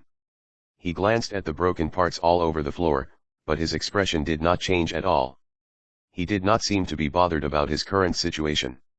He casually placed the black scythe on his shoulders and said, don't celebrate too soon. The fight only ends when I can't fight anymore. The great mechanic Han was never one to back away from a fight. Chapter 389, What monster are you? Broken parts were all over the floor, including the sonic spheres and the hovering shield shuttle. The scythe was a melee weapon, so it was very hard. Its blade was quite wide and could be used as a shield. This was the only weapon that Han Xiao was left with. Zoom. The hovering carbon dust in the cell transformed into sharp cones pointing at the ground, which then fell down like rain. The area covered was very large, so every dodge direction was locked down. If the target had a mechanical suit, this kind of large area attack would not be so much of a threat. However, Black Star's mechanical suit had already been destroyed by him. A mechanic without protection was fragile. Entropy did not want to kill Han Xiao. They had to capture him alive after all, but he was very willing to make Han Xiao suffer. He was only aiming at non-lethal spots. Swoosh. The scythe deflected the approaching sharp cones, but they were endless with Entropy's control. Han Xiao deflected and shielded himself from whatever he could, and he was left with no choice but to let the rest hit him. Electric-shaped energy covered his body and formed a layer of protection. The sharp cones shattered upon hitting his body, only causing scratches. Entropy controlled his power casually and said with a cold voice, as a mechanic, you never learned close-range tactics. You don't have as much energy as a pugilist, and your attributes are totally different from a pugilist's. Yet, you want to fight like a pugilist. If you were a mechanical pugilist maybe you'd stand a chance, but you're just a mechanic. How long do you think you can last? Your resistance is futile. Are you still not giving up? Attacks were coming from every angle in the battlefield. The other Dark Star warriors left the area and stopped fighting. They stood aside and waited for their captain to defeat Black Star. After all, Entropy could easily defeat an enemy without his fangs, so there was no need to help. The result was certain. Boom. Suddenly, with a stomp that cracked the ground, Han Xiao dashed toward the Dark Star mechanic like a flash of lightning. He was not deflecting the attacks anymore, and he let the countless sharp cones hit his body. With a flick of the wrist, the blade of the scythe split open and turned into around 8 pieces of electromagnetic blades covered in electrical sparks, spinning and forming a drill shape. "Take my electric dragon drill!" Han Xiao yelled. The drill penetrated the shield that the Dark Star mechanic urgently generated and sent him flying. The Dark Star mechanic's combat suit turned burnt black from the electric, and the broken parts were flashing with electrical sparks. His suit was malfunctioning due to the damages. "You maniac, you're begging for death." The face of the other Dark Star warriors changed in an instant. They were shocked that despite facing such concentrated attacks from Ember, Han Xiao still dared to give up on his defenses and chose to attack instead. Although Han Xiao was able to succeed due to them having their guard down, this attack did not cause much of a problem. They were all supers of the same grade, so they would not be killed this easily. On the other hand, this act caused Han Xiao to get hit by a lot more attacks. "Looks like you're not going to compromise, quite the spirit you have," Entropy complimented sincerely, then shook his head expressionlessly. "But resistance is futile, and it shows you have nothing up your sleeves anymore. Yet, you're dreaming of fighting a way out. My patience is limited. Since you can't comprehend your situation, we'll have to beat you to near death for you to figure it out." This time, Entropy decided to not use his large area attacks anymore. The Dark Star warriors received Ember's order and joined the fight, surrounding Han Xiao. Without the aid of his suit, Han Xiao was instantly placed in a precarious position. Facing the storm-like attacks, he could only passively defend himself. Any movement or dodge was stopped by the enemy's tacit cooperation. He was forced to remain in one place and unable to fight back. Boom. Attacks blasted onto Han Xiao like a tsunami. The continuous explosions stirred up the dust and blocked their vision. Aroshia, who was standing at the side, could only see the lightning, bombs, spears, and energy enter the thick dust countless times, but she could not see Han Xiao.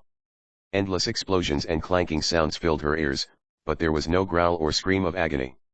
Other than the sound of the battle, she could not hear Han Xiao making any sound at all. Seeing this, Aroshia suddenly had the urge to stop everything. An unknown impulse drove her to take action. However, at this time, Entropy suddenly raised his hand, and they stopped attacking. "That's enough, he should be heavily injured by now. Cuff him and let's get out of here immediately." Bang! Before Entropy finished his sentence, the sound of the ground cracking came out of the dust. Han Xiao shot out like a cannon, covered in wounds and dragging a tail of dust behind him. Even after taking so many attacks, his wounds were all light wounds, and none of them penetrated deeply. With energy flickering around his body, his scythe slashed down in a flash. Clank! Entropy's diamond arm and Han Xiao's scythe clashed, and the sparks lit up Ember's stunned expression. "How can you be okay?"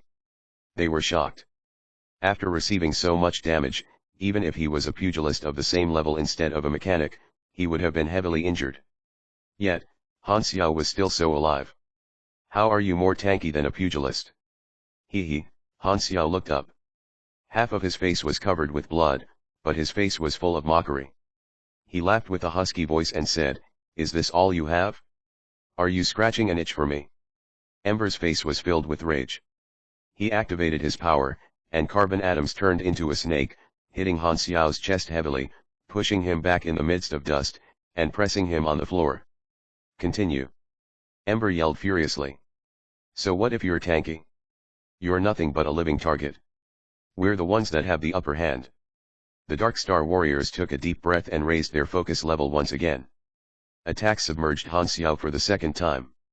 This time, the attacks were more violent. Dangerous attacks came from Ember continuously, and his eyes were vicious. He had no intention of holding back.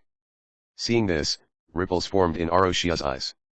She took a few steps forward, picked up an electromagnetic handgun that Han Xiao had dropped earlier, raised her hands, and fired at Entropy. Ding ding ding. The needle bullets were deflected by Ember's diamond skin. Entropy turned around and snorted.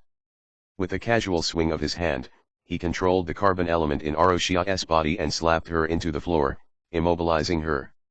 When the ambush was launched, Entropy had already felt Aroshia's presence. She was just an ordinary person.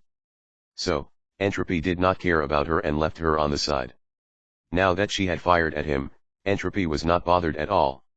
He kept her under control casually and continued to focus on dealing with Han Xiao. After a rather long period of continuous attacks, even the terrain had changed. The ground where Han Xiao was standing became a near 1 meter deep hole, covered in a thick dust that blocked the vision. Stop. Entropy's breath was a little rapid, his power caused him a lot of energy. The Dark Star warriors backed off with a few beads of sweat rolling down their forehead, tired as well. It became quiet as they stopped. Is he still alive? The Dark Star warriors looked at the hole. Not dead yet. I can feel his presence. It's very weak. He's really almost dead this time, Entropy said with confidence.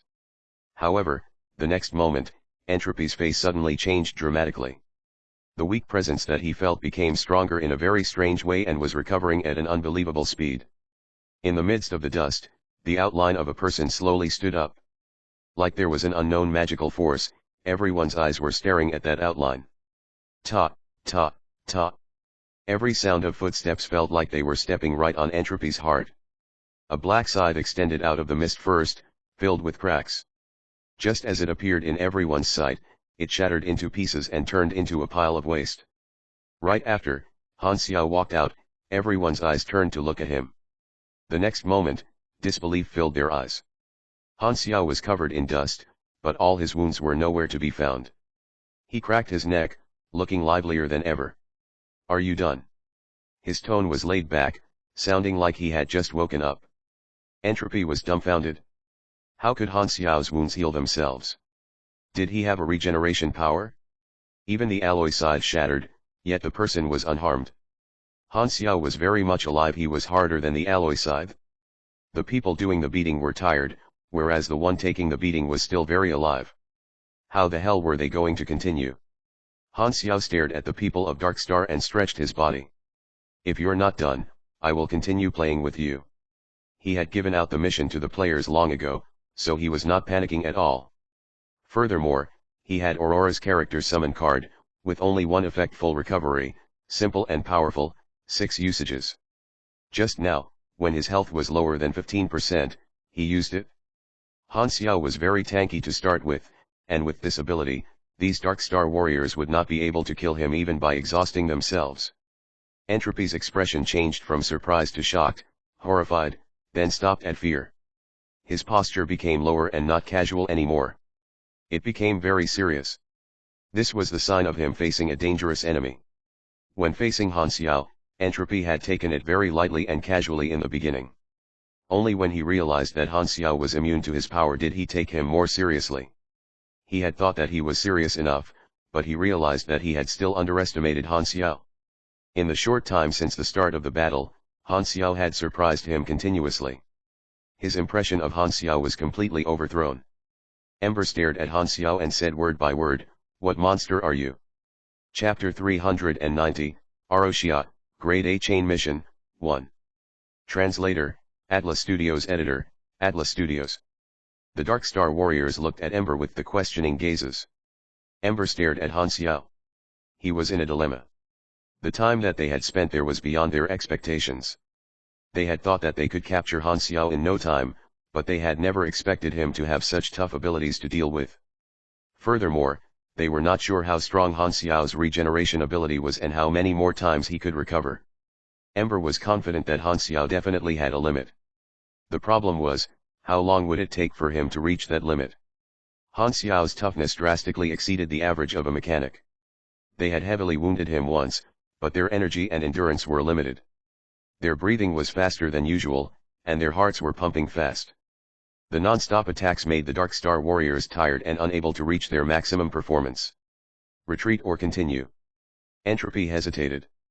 This time, he suddenly saw Han Xiao look up at the sky that was blocked by the cell he had created, with mockery on his face. Before they could react, violent explosions blasted outside the cell.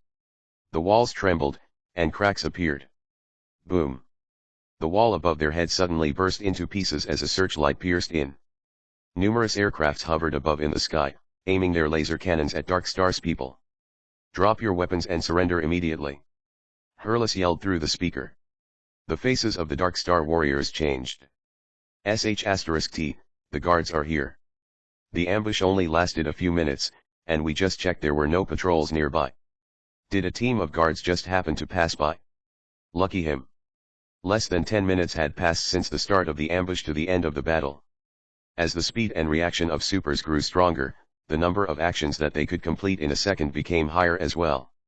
During the battle, time would feel much slower in their senses, and every second would feel 10 or even 100 times slower. Opponents of the same level could make use of every small detail during the battle and exchange hits at a very high speed. However, in the eyes of ordinary people, they could only see shadows and phantoms. It isn't luck. The people on the aircraft are all Black Star's subordinates. He must have called for backup. How did he get through the signal disruption? Someone exclaimed with disbelief. Entropy stared at Han Xiao and said in a deep voice, "I admit I underestimated you this time. Black Star, I'll remember your name. Retreat."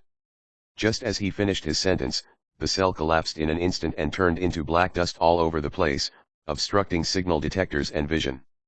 This moment, Entropy took out a metal rod. He held onto both ends and twisted, activating the device. A blue dot of light appeared in the middle, its light covering 3 meters. The Dark Star warriors quickly walked into the area covered in blue light. Then, Entropy twisted the metal rod once again right after. The blue dot contracted and turned into a string of flashes. The people and the dust inside the area disappeared without a trace.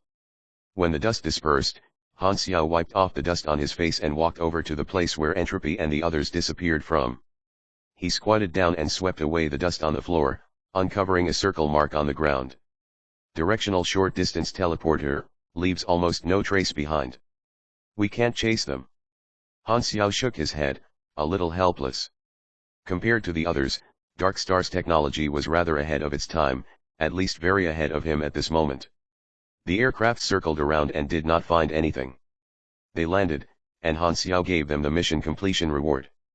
The backup forced Entropy to retreat and made Dark Star's plan to kidnap him fail. However, Han Xiao could not be glad about it. Entropy's failure would definitely make Dark Star pay more attention to him. He had showcased quite a number of his abilities, so he could not keep a low profile anymore. With the first attack, there was most likely going to be a second one. Han Xiao did not have enough power currently to face such a large organization, and his career as a mercenary group would be affected as well. Looking back, it was all because the job that they had been hired to do that caused them to coincidentally meet with Dark Star's conspiracy. As long as they were going to save the Silvers, whether he had the secret message bead or not, he would definitely attract Dark Star's attention in the end. He had no idea Dark Star was involved in this in the start. Anyway, there was no way to make time go backward. At least he now knew Dark Star's target and had the key item, the secret message bead, in his hands. Not only did he successfully make Entropy retreat, he also successfully hid the truth of him knowing about the secret message bead. He was still not exposed. It's better not to give the secret message bead to Dark Star, it's too risky. Dark Star's way of doing things is very merciless, so exposing too much would put me in danger, Han Xiao thought. Hurlus walked behind him and asked with concern, "Are you okay?" "Not hurt much, you guys arrived right on time." Han Xiao waved his hand. It was the players who had taken the initiative to request reinforcements this time. Hurlus had been doubtful at first, and now he had confirmed that Han Xiao and these subordinates of his had some sort of telepathy. Who were these enemies? Why did they ambush you? They're the brutes that attacked the slave market. I recognized the power of one of them, they probably want revenge, Han Xiao said casually. He turned and walked to Aroshia, then helped her up. Aroshia shook her head, signaling that she was not hurt. Han Xiao contemplated and said, "There's a very high energy reaction inside your body, but you don't know how to use it." He had seen Aroshia firing earlier and saw that Ember kept her under control in an instant. She was of no help at all. If Aroshia could fight when they were ambushed, he would not have ended up fighting alone.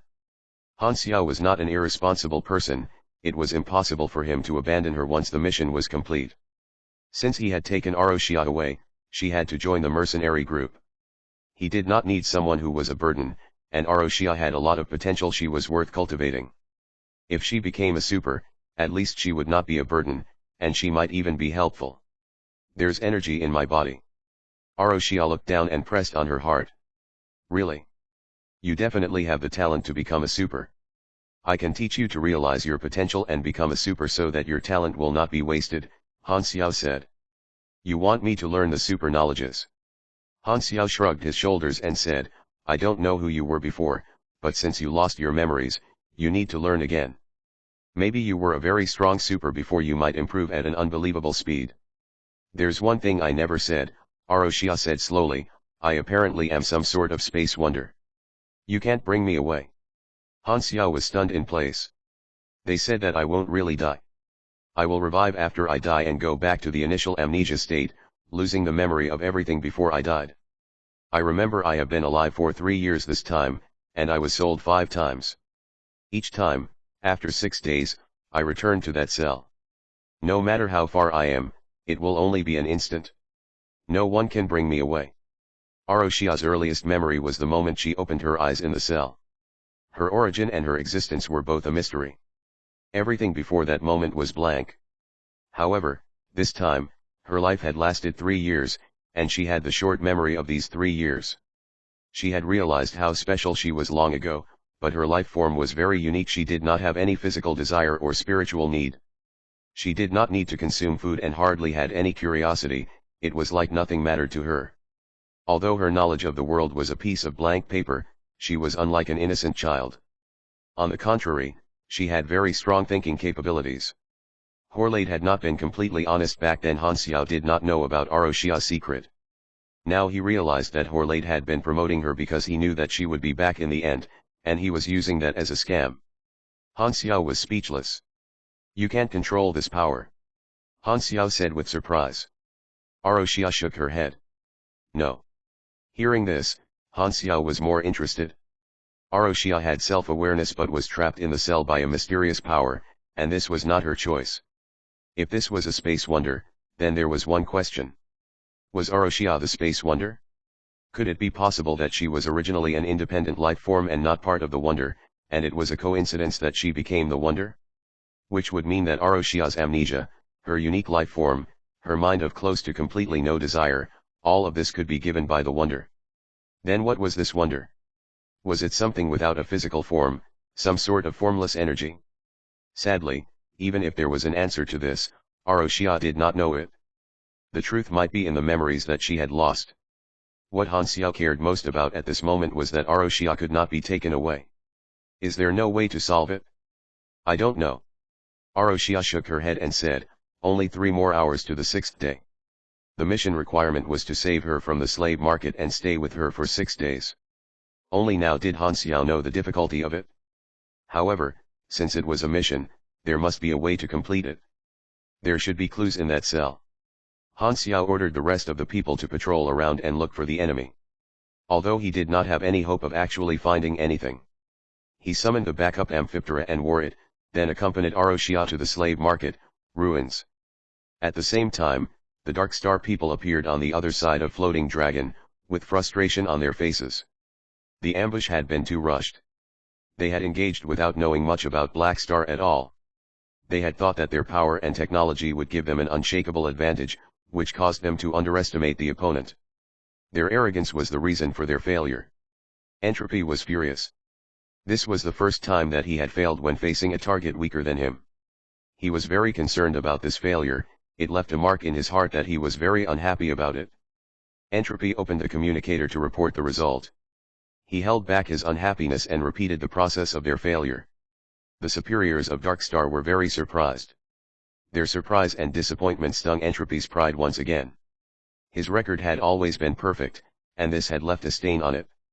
Sarada has already intercepted all the criminals, and there were no clue of it at all. The mercenaries are the only ones left. There's an 80% chance that the secret message bead is in the hands of the mercenaries. Shall I continue to find a chance to deal with Black Star? You failed once, don't take the risk, retreat.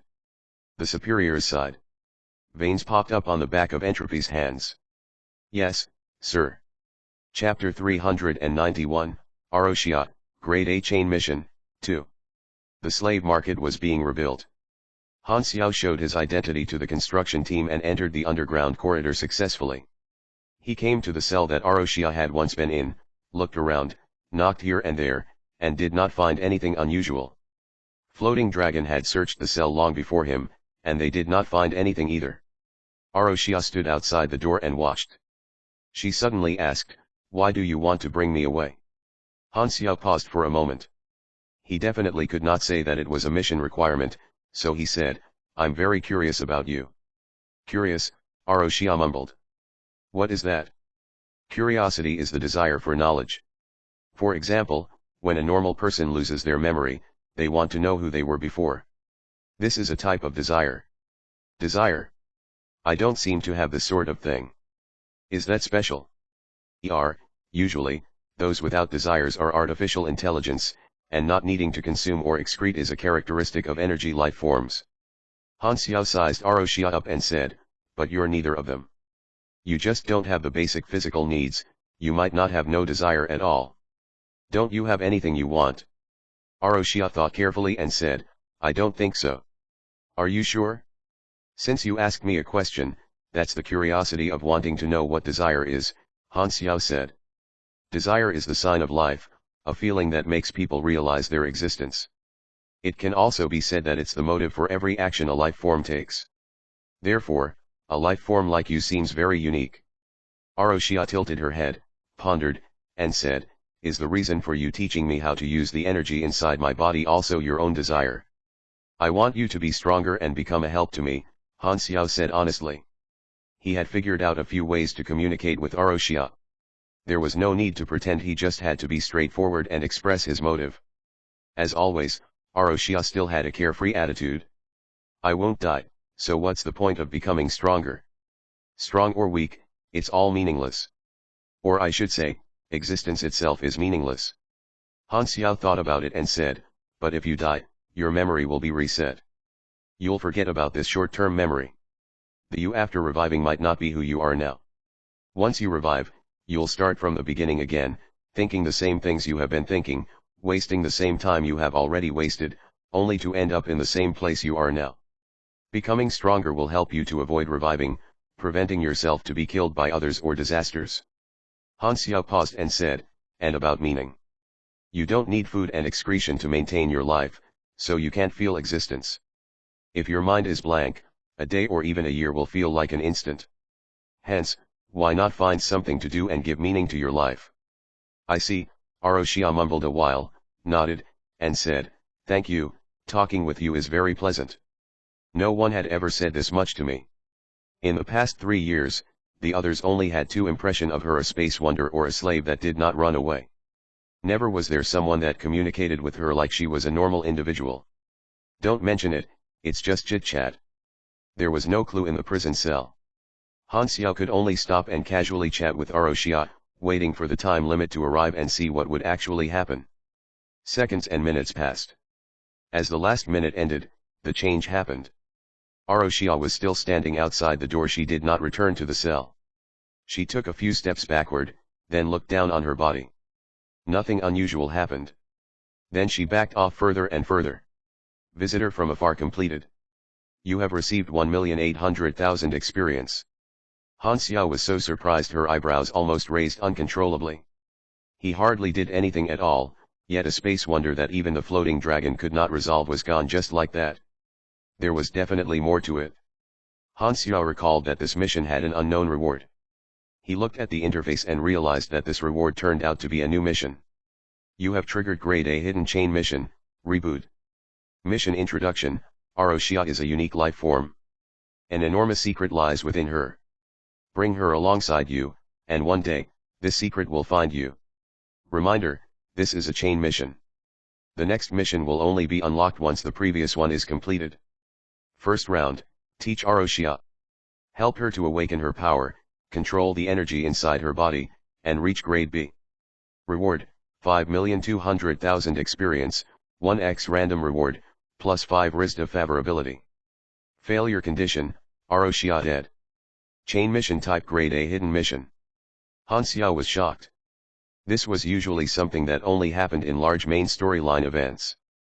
He had no information about this storyline in his previous life, which meant that no one had triggered it. This was an unknown event. He was more assured that Aroshia was not ordinary. The mission name was Reboot. What did that mean? Also, who was this person called Rizda? Apparently, I'm able to leave. Aroshia was confused. What did you do to me? I have no idea, Han Xiao said. Anyways, this is a good thing.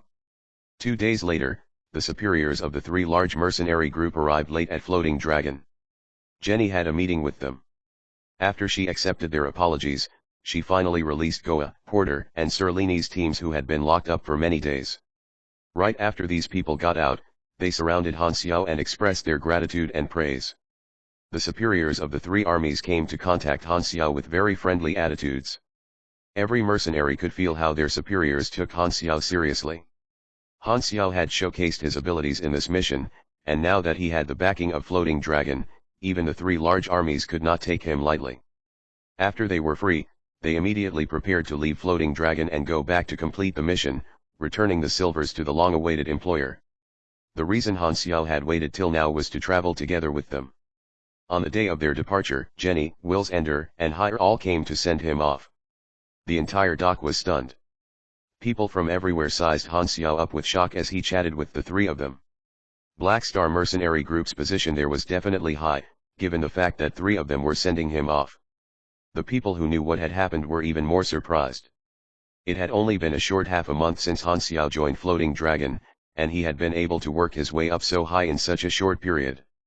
The 3 of them had come to send him off, which meant that they gave him a lot of face. Even the superiors of the 3 armies were only able to see Jenny. Her Excellency Dragon Emperor has allowed you to be a field team. You're now a field commander. Your power is Floating Dragon's external military power, so we hope you can grow stronger quickly, Jenny said in a very formal tone. She took out a specially made communicator and passed to Han Xiao. This communicator can be used to contact Ames directly. However, as a reminder, if there's no absolute need, it's best not to disturb her. Able to contact Ames directly? This small thing is equal to a nuclear launcher. Han Xiao stowed it carefully. Hire crawled over and said regretfully, "You're quite a good mechanic. After you're gone, my workload will go up again. This gift is for you." Looking down, Hire's pedipalp passed an alloy box over. Han Xiao's eyes sparkled as he opened to look at it. Inside was a mini portable nuclear reactor. Stable nuclear reactors were something that could only be built with advanced energy knowledge. Energy knowledge was more difficult to obtain than compression technology, so he could not build it currently.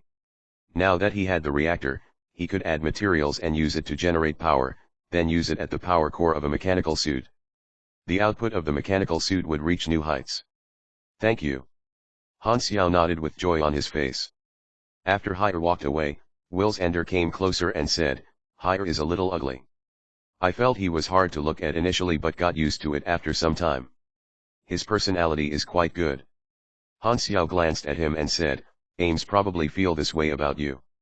Wills Ender's expression collapsed immediately. "Don't change the topic, did you bring a gift?" "No." "Bye." Han Xiao turned around and entered the ship. "Come on, why is the treatment difference this huge?" Wills Ender said resentfully on the dock. "Who?" The ship took off. Floating Dragon Island gradually became smaller in his eyes. He left with 4 more people than he entered with 3 Volga brothers sleeping on the side and Aroshia, who was gazing out of the porthole. There were both pros and cons to joining the Dragon Emperor's faction. At the moment, the pros largely outweighed the cons. Not only did he receive new blueprints and materials, his talent evolved as well. The most priceless thing that he got during this mission should be the secret message bead. The higher the risk it brought, the higher the value it would bring. As Floating Dragon Island had already drifted to the Fong Galaxy, less than 1 day after they left, they had already returned to the desolate planet that the employer was waiting for them on.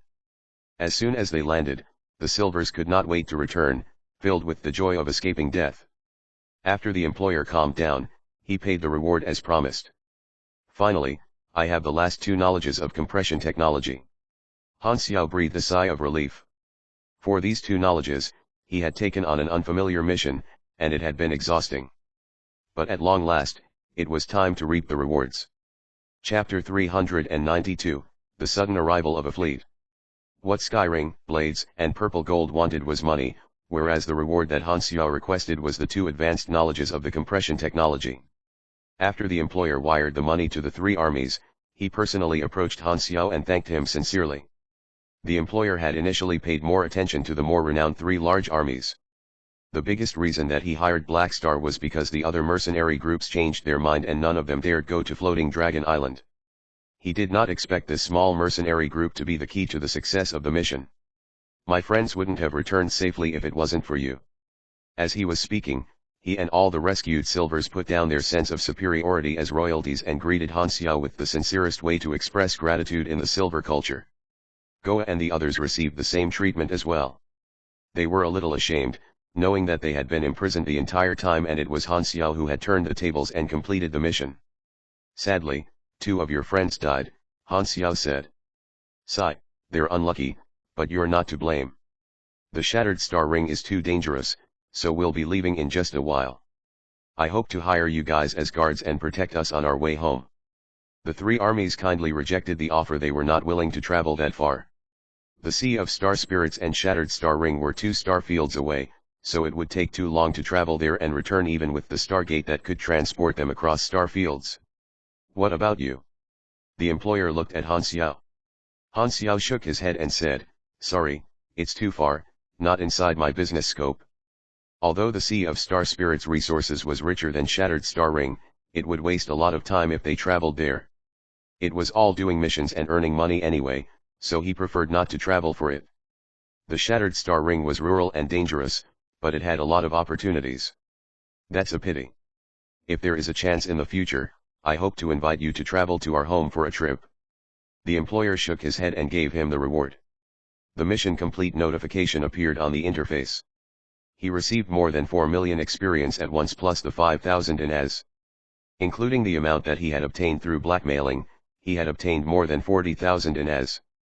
The other players' rewards were not as rich as their captains, but it was quite good nonetheless, so they were all smiling with satisfaction.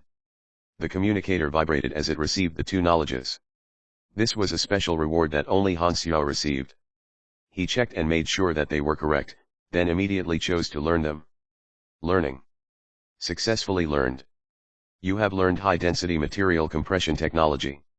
Learning. Successfully learned.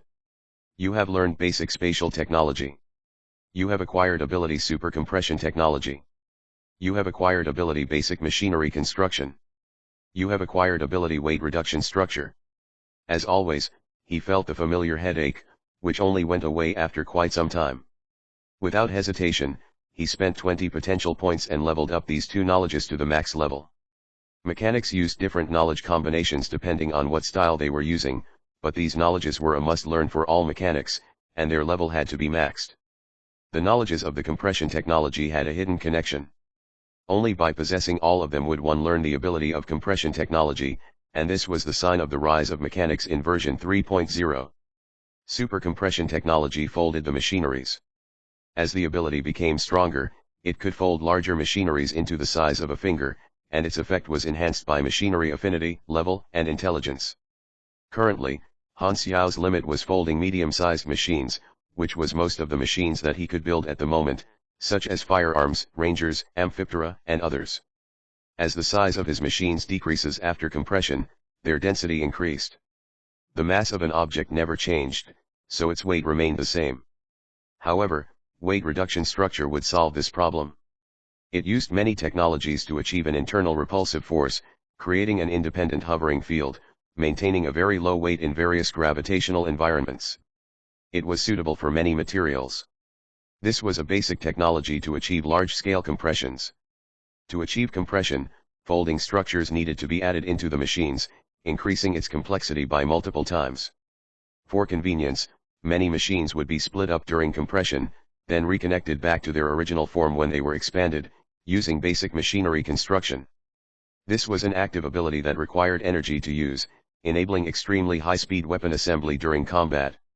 As long as there were parts, mechanics would never run out of ammo. When killing other players in his previous life, the usable parts of weapons and robots of mechanics that were shattered seconds ago would be immediately reconstructed into other weapons, largely increasing the continuous combat capability and annoyance of the mechanic class. If not for this ability that acted as a recycle mechanism, the cost of using the mechanical army style would have been many times higher. From Han Xiao's perspective, his mechanic class could only be counted as shaped now that he had gotten these three abilities. With super compression technology and basic machinery construction, my combat style will receive revolutionary upgrades. All my equipment needs to be modified into a compressed form. The number of weapons that I can equip will increase dozens of times. I won't need to fight head-on wearing my mechanical suit anymore. Finally, I can bully others with my machinery C tactic. Finally, the bitter days came to an end. This time, the superiors of Blades and Purple Gold approached. Black Star, we want to sign a partnership with you, inviting you to be our ally. These two superiors were the ones in charge of this area, them sending an invitation personally showed their sincerity. The structure of large armies was similar. With Sky Ring Army as an example, the army commander was the leader and the only one that had the 5 rings level. Followed by 2 grade A deputy army commanders. There were 2 types of 4 rings members, one was grade B plus high-class combat personnel, and another was high-class managers, in charge of one business area. The superior from Sky Ring was one of them, someone in charge of numerous galaxies. Going further down the corporate table, one would find 3 rings officers like Goa, who usually brought a large team along but also could choose to work alone. They also had the authority to assemble a team temporarily. Han Xiao had become an ally of Sky Ring earliest, and now, Blades and Purple Gold also saw Black Star's potential, so they took the initiative to invite him. Large armies like these would only be the one initiating a partnership when they valued someone heavily. One more large army partner meant more opportunities for missions. Han Xiao agreed and signed the contract. The Blades and Purple Gold mercenaries immediately looked at him in a friendlier way. A partner was half as good as one of their own. Skyring, Blades, and Purple Gold were the most renowned armies in their star cluster. Becoming their partner was a very rare opportunity. Many normal mercenary groups would not even have the chance to request a partnership with just one of them, yet Han Xiao was a partner to all 3 of them. After the rewards were given out, the Silvers boarded the spaceship and slowly took off. The mercenaries were getting ready to leave as well. Goa found Han Xiao and asked, "Where are you planning to go?" Han Xiao pondered and said, "Colton Star Cluster Star Zone 1, go to a colonized planet. Golden Palace." The players were surprised when they heard. "Black Phantom, are we not going back to Ube Early Hub?" a player asked. "Not yet, we have other things to do. Also, call me Black Star." Many players were used to calling him by his previous moniker and found it hard to adjust.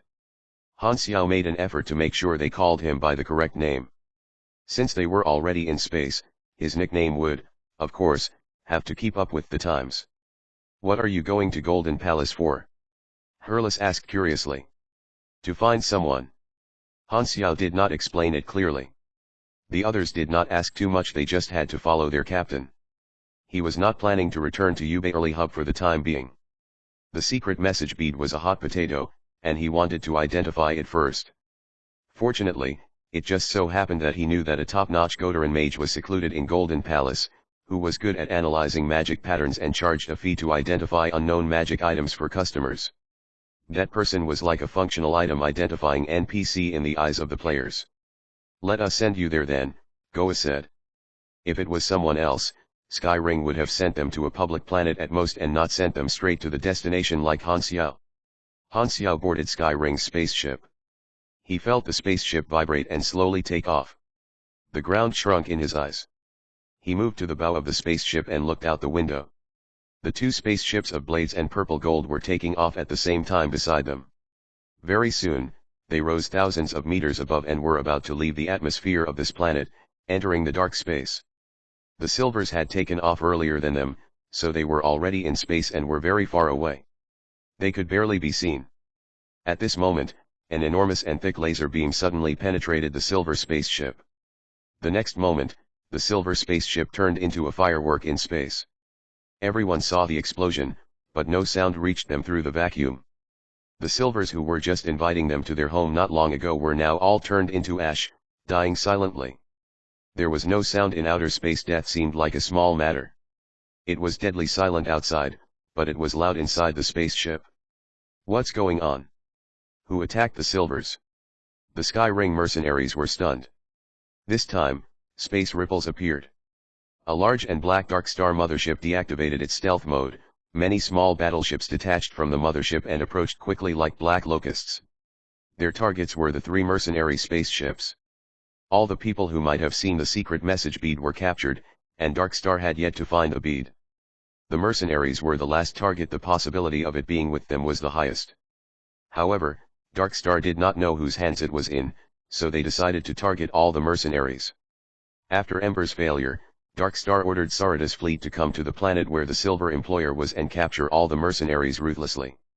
Inside the secret message bead was something that Dark Star had spent 100 million in as to buy, a key item for them to deal with Godera's plans. There was no way they were going to give it up. Dark Star. Everyone was shocked when they recognized the renowned Dark Star mothership.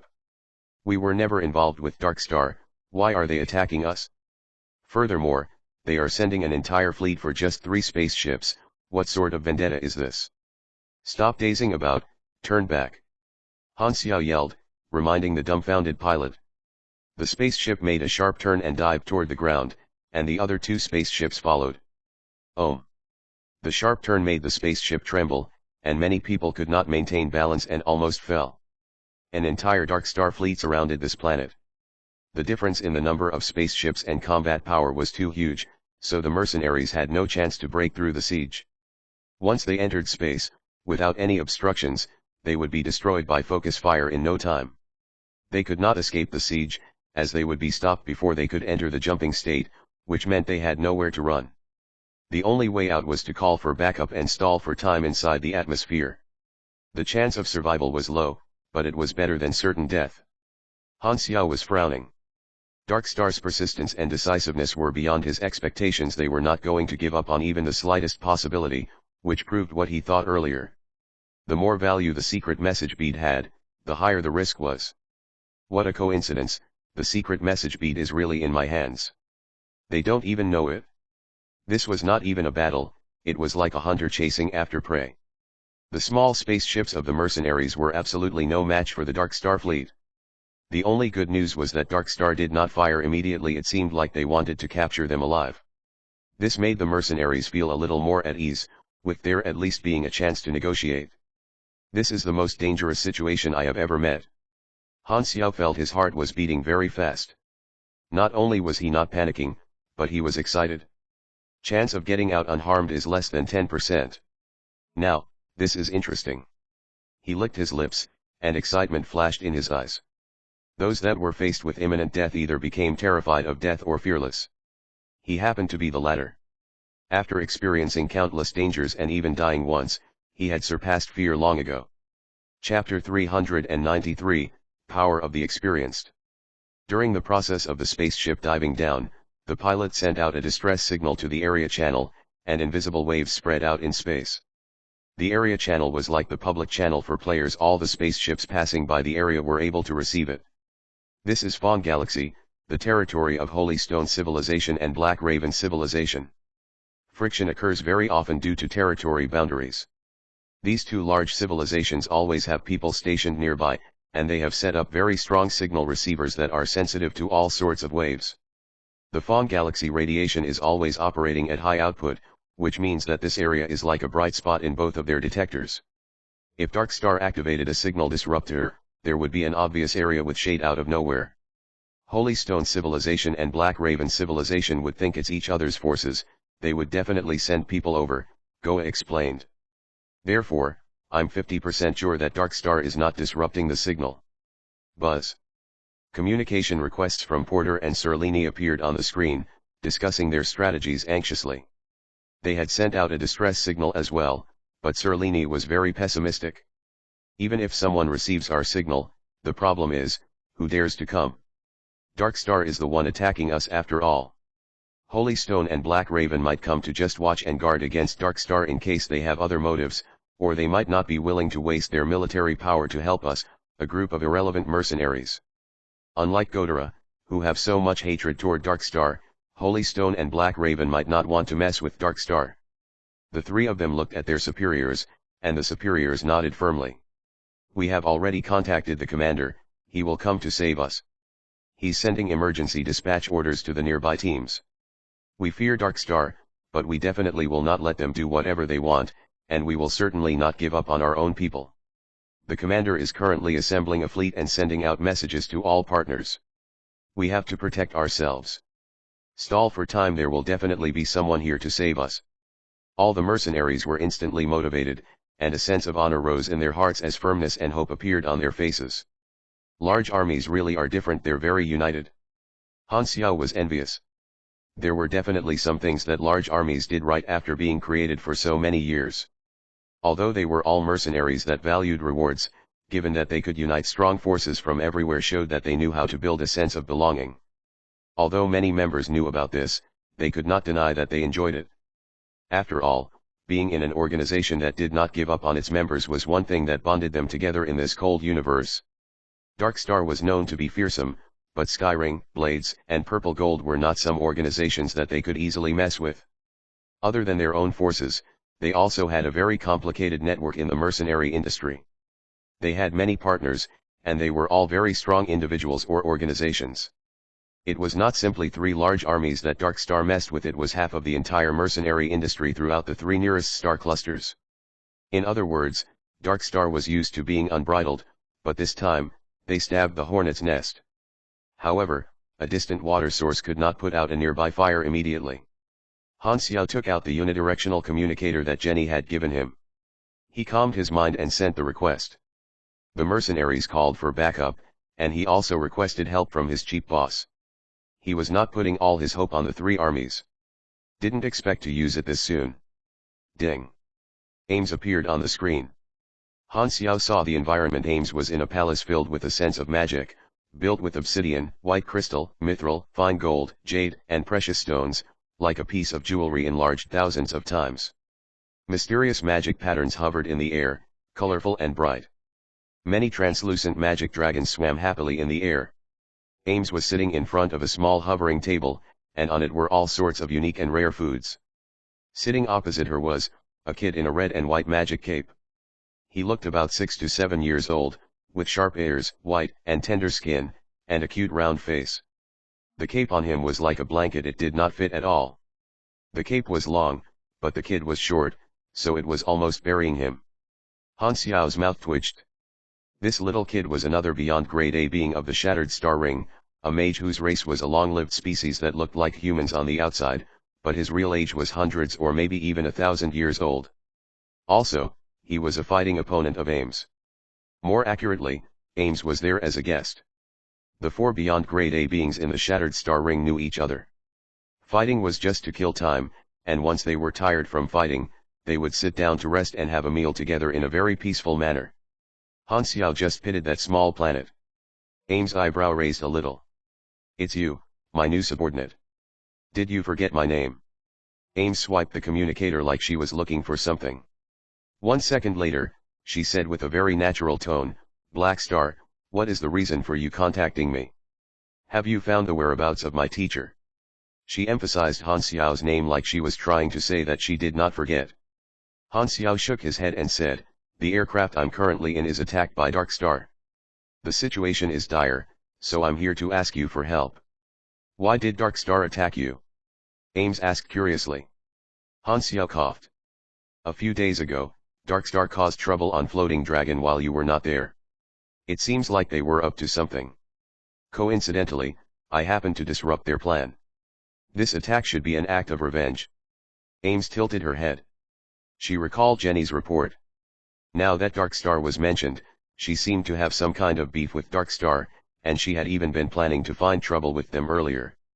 All right, wait there, I'll go when I'm free, Ames said with a casual tone, then hung up the communication. Han Xiao was speechless. Ames' attitude was carefree, so he had no way to force her to come immediately. He was not strong enough, so he could only seek help from someone stronger. You have triggered an urgent mission escape. Mission introduction, start running. Mission requirement, escape Dark Star's pursuit and stall till backup arrives. Reward, basic reward 800,000 experience. The final reward depends on mission rating. The basic reward is given when achieving the lowest rating, D. After lasting for 2 days, the mission rating will reach D. The rating will increase by 1 level every 12 hours thereafter. Failure condition, captured by Dark Star. Han Xiao looked around at the players and realized that their faces changed a little. They had probably triggered the mission as well. This time, the reward for the players was exactly the same as Han Xiao, so all the players were shocked. 800,000 experience. Han Xiao was long used to it, it was not much for him. However, to the players, this was the highest reward that they had ever seen in a mission. Shock, joy, surprise, various expressions appeared on the players' faces. Han Xiao analyzed the information that he read between the lines of the mission. The lowest rating requires me to last for 2 days. This should mean the earliest backup will only arrive after 2 days. Which means that we need to fight alone for 2 days. He was instantly troubled. They might not even last 2 hours, let alone 2 days. This time, the aircraft finally returned to the ground and flew at a low altitude. This desolate planet was almost completely empty. It had no forests and no signs of life, and it was filled with stones and mountains. The only good thing about it was that its terrain was vicious enough.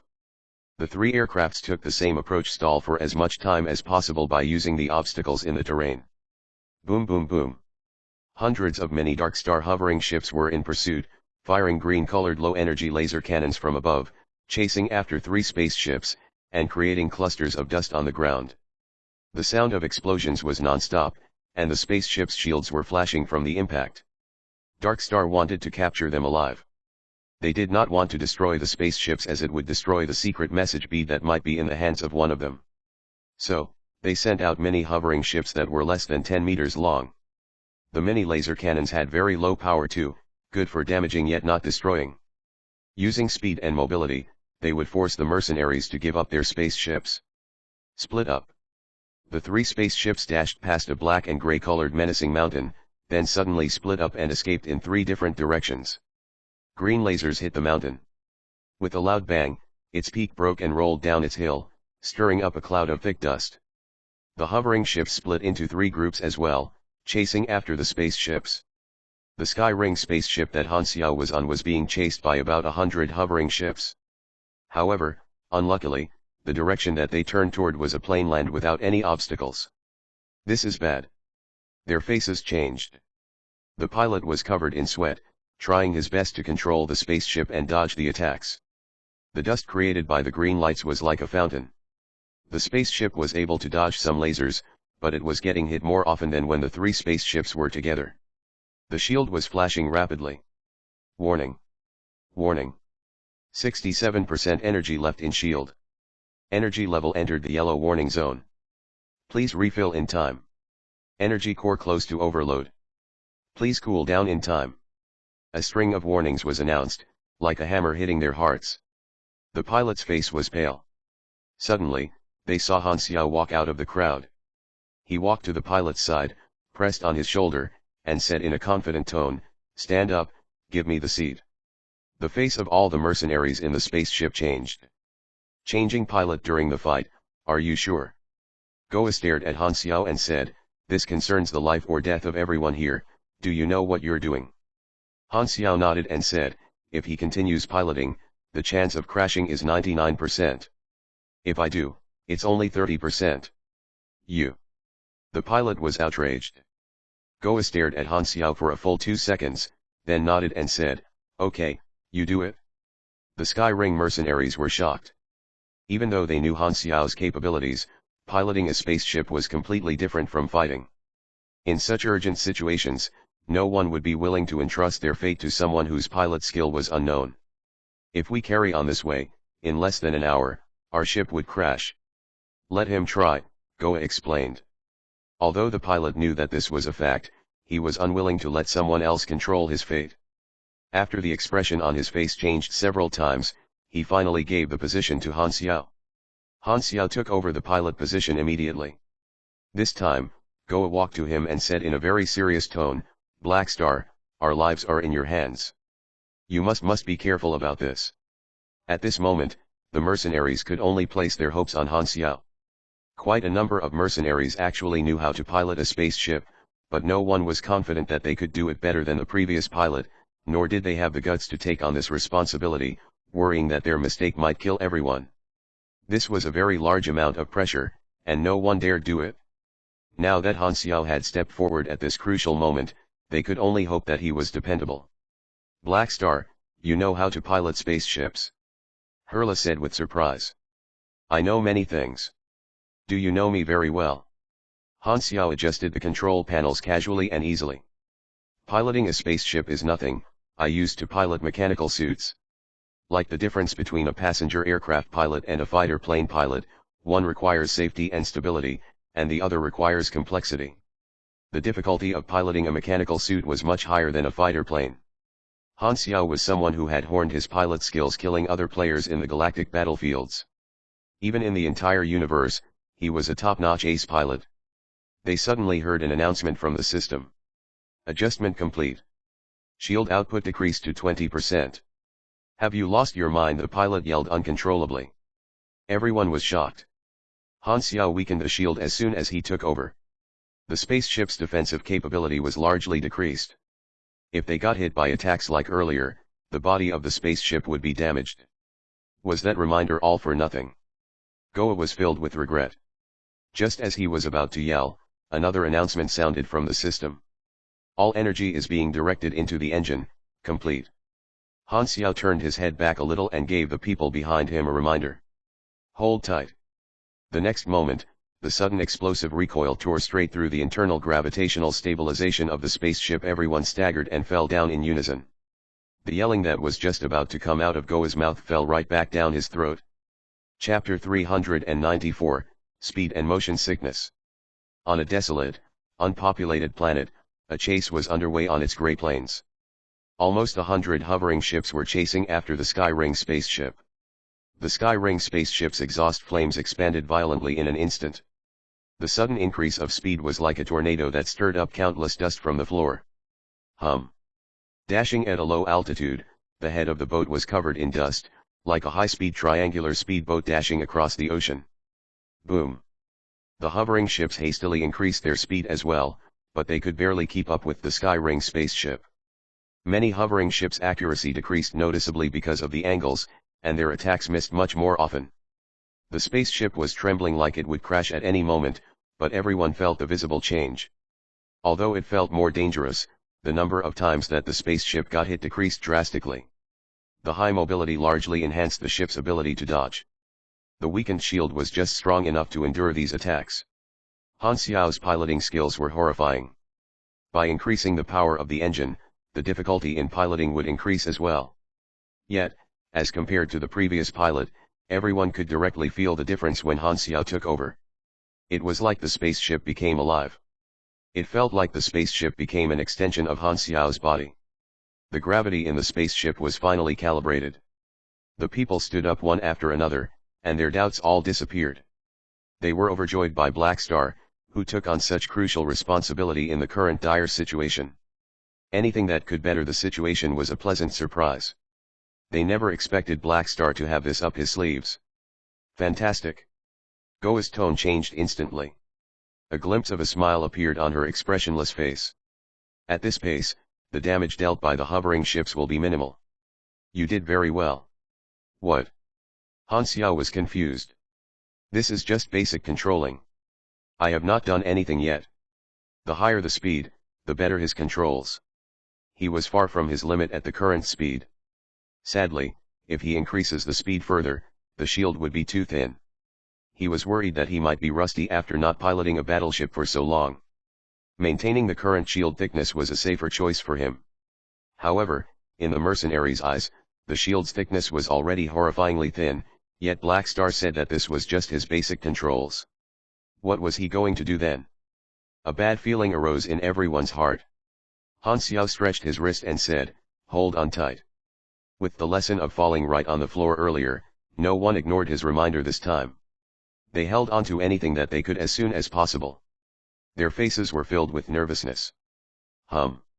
In an instant, the Sky Ring spaceship started to drift, like a raging horse trying to get rid of the rider on its back. All kinds of tricks were interjoined smoothly: lateral rollover, roller coaster, Z-maneuver, and so on. The spaceship had still been flying in a straight line just 1 second ago, and now it was completely random. The hovering ship fleet was already having a hard time following, and now that Han Xiao was moving this way, their formation became broken immediately. Many hovering ships blocked the shooting range of the fleet behind them. Their laser fire became sparser, and the threat level of the attack decreased largely again. Everyone felt like they were in a can that was being shaken violently. For the first time, they felt inertia that pulled them in all directions. Their stomach acid was rushing up, their brain juice was vibrating, and their faces were pale white. Their vision started to blur, and the surrounding environment and people started to have mirror images. After piloting spaceships for so many years, the pilot felt like he was back to when he first started learning. The dizziness was like an old friend that he had not met for a long time. He could almost see his pilot teacher waving at him with a smile on his face. Han Xiao could still divert his attention and said, "That pilot, come and control the weapon. If we keep running and don't fire back at all, it will be the end of us sooner or later. Fire when you see a chance." The pilot hastily followed the order and sat in the weapon operating seat. Compared to Black Star, his piloting skills became completely ordinary. The resentfulness before completely disappeared. He was now only scared that he might burden Han Xiao. On my count 5, 4, 3. Han Xiao stared at the screen, then did one more drift that messed up the formation of the hovering ships, creating a split-second opportunity to fly straight up. Whew! The trembling came once again. Even if the people expected it, their legs still softened, and they almost fell.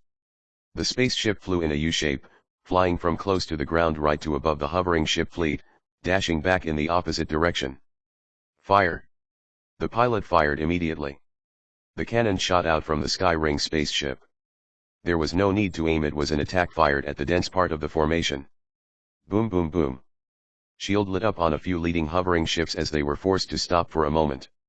The fleet behind bumped into them straight away, causing chain reactions like dominoes. The entire fleet in front became a mess, rolling across the sky. The hovering ships were not that fragile, so they did not crash. Han Xiao only stayed in this position for less than 3 seconds. Before the fleet could adjust, he made a sharp turn and escaped to the side. Its movement was as smooth as silk. On the other hand, the chasing fleet took a few seconds to adjust before catching up. Although no battleship crashed, Han Xiao largely increased the distance between them. Not bad. Han Xiao smiled and gave the pilot a thumbs up. The pilot smiled brightly back at him, as vomit flew down right between his teeth. The difficulty of these few movements was very high. Yet, no one in the ship showed any sign of being shocked. They did not even have the strength to be surprised. Their legs were shaking, and their heads were spinning. These movements had successfully given all of his teammates a debuff. Goa opened her mouth, forcing herself to try to give a few words of compliment, but instead covered her mouth in an instant. The muscles in her neck could be seen clearly to have moved up and down, only then did she dare put her hand down. Aroshia shook left and right, then sat down on the floor, unable to stand up. She said with confusion, "What's happening to me?" Hurles was breathing heavily, and he almost suffocated like a fish out of water. The mercenaries around were all trembling. Luckily, Hurles' body was strong enough, so he could still hang on. He turned around and was shocked to see that the players were very calm. "Are you people feeling fine?" The players smiled cheekily. As short as 3 seconds after Han Xiao took over the spaceship, they realized the danger and immediately decreased their physical senses to 5%. Therefore, although they had the heavily dizzy status on their character, so they were still feeling very refreshed. "I thought we just entered a time and space tunnel. This piloting skill is absolutely horrifying. I have seen Fast and Furious, this is fast and dizzy." The players still had the strength to discuss what was happening. With no time to be bothered about everyone's reactions, Han Xiao started to think of the plan. Just piloting the spaceship will not last us 2 days. The Dark Star fleet will not make no changes. When they realize that the hovering ship fleet cannot deal with us, they will definitely use more aggressive methods. I can only play with the hovering ship fleet for 2 hours at most. After that, the danger level is going to rise step by step. He planned ahead. After all, stalling for 2 days was not an easy task at all. The others did not know Dark Star's motive, only Han Xiao did. Dark Star had come for the secret message bead. Therefore, Dark Star would not be willing to miss out on even one person. A few plans flashed in his head before Han Xiao said, "It's not going to work out like this. We can't stay on the surface. I have a plan. As soon as he said this, the expression on everyone's face became as tragic as a prisoner on their way to the execution ground. Anything you say. We trust you, Goa said. Despite it clearly being an encouragement, there was no sound of joy in it at all. Instead, her voice was trembling a little. In the command hall of the Dark Star mothership, the image feedback from the hovering ships was shown on the screen. The captain, Sarada, was watching it with hands behind his back. 10 minutes passed after the battle started. The spaceships of Blades and Purple Gold were clearly struggling, only Hanxiao was doing slightly better. This attracted Sarada's attention right away. He pointed at the screen and asked, "Which mercenary group does this spaceship belong to?" "The Sky Ring Army." Sarada nodded and said, "They have quite a good pilot. Looks like we need to spend more time. By the way, that Black Star is apparently on the Sky Ring ship as well, isn't he?" The last question was directed toward the corner of the hall. In the corner, Ember was standing against the wall with a cold and indifferent face. When he heard Han Xiao's name, his eyes swayed slightly. He had a very strong impression of Han Xiao since his last defeat. At this time, the alarm suddenly sounded. "Captain, space ripple detected. There are fleets jumping toward this direction." Sarada was not surprised at all. He brought up the detection image, showing that a large battleship fleet was jumping toward this direction from far away at both sides of the mothership. Both of them were in a guard formation. Dark Star was in the middle. The two fleets were the Border Guards Army of Holy Stone Civilization and Black Raven Civilization. Their style of the battleships was very different. One side was semicircle shaped and thick, and the other was streamlined and thin. The metal fortresses were very intimidating. As soon as the Dark Star mothership showed up, it was noticed by the Border Guards Army. Holy Stone and Black Star immediately sent out a fleet to make a field investigation. They did not act immediately once they saw Dark Star. Instead, they stayed still and watched from afar. "Is there a need to do anything?" an assistant asked. "Send out a message. Tell them we are just passing by to settle our business, and we will be leaving very soon." "They will not attack us," Sarada said calmly. He was not concerned at all, like everything was under his control. Chapter 395, The Battle of Pursuit, 1. The ownership of this area has always been blurry. If Dark Star showed up in the official territory of these two civilizations, they would definitely be warned and evicted. However, due to the sensitivity of this area, the two fleets did not make a move. In the Holy Stone Border Guards Army, command ship of the third formation, Streamlight. The atmosphere was filled with nervousness. Dark Star's fearsome name was well known, and they had quite the tension with Black Raven.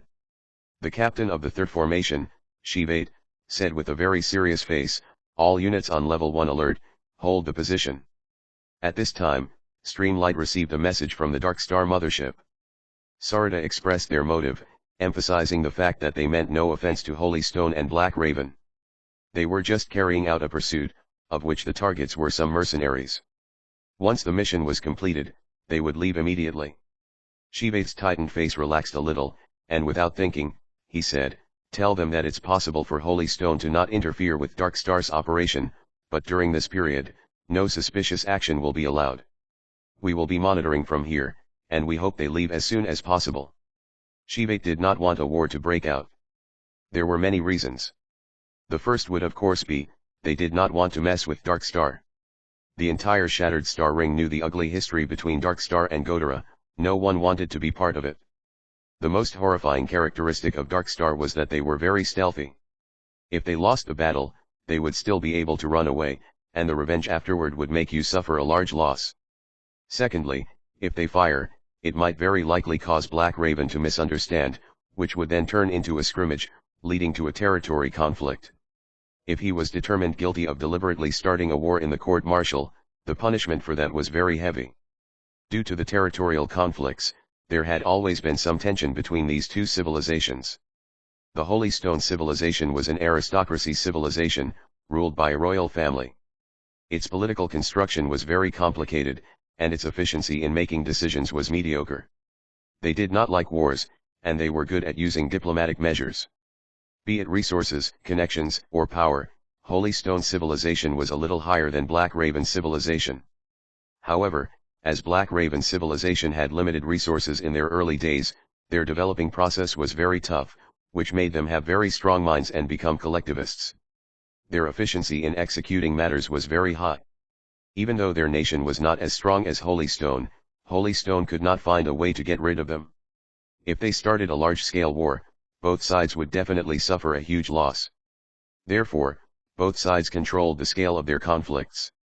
Hence, Darkstar was not the only thing Shivate feared. He was more afraid to cause a misunderstanding. The most important reason that made Shivate decide to sit on the sidelines was that Darkstar's target was just a bunch of mercenaries. They were just passers-by that did not matter at all. Unless it was the people from their own civilization, these two armies would not make a huge move for it. Seeing that Black Raven's army also held their position, Shivate knew that the captain of Black Raven had made the same decision: sit on the sidelines and monitor.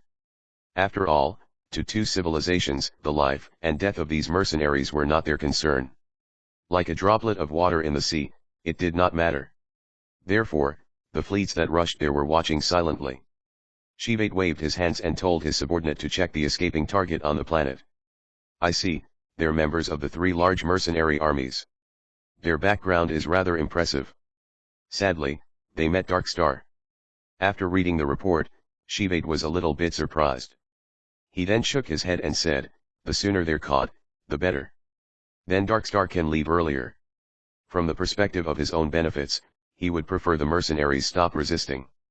The same scene also played out in Black Raven Civilization's command ship. On the other side, the Darkstar mothership received the replies.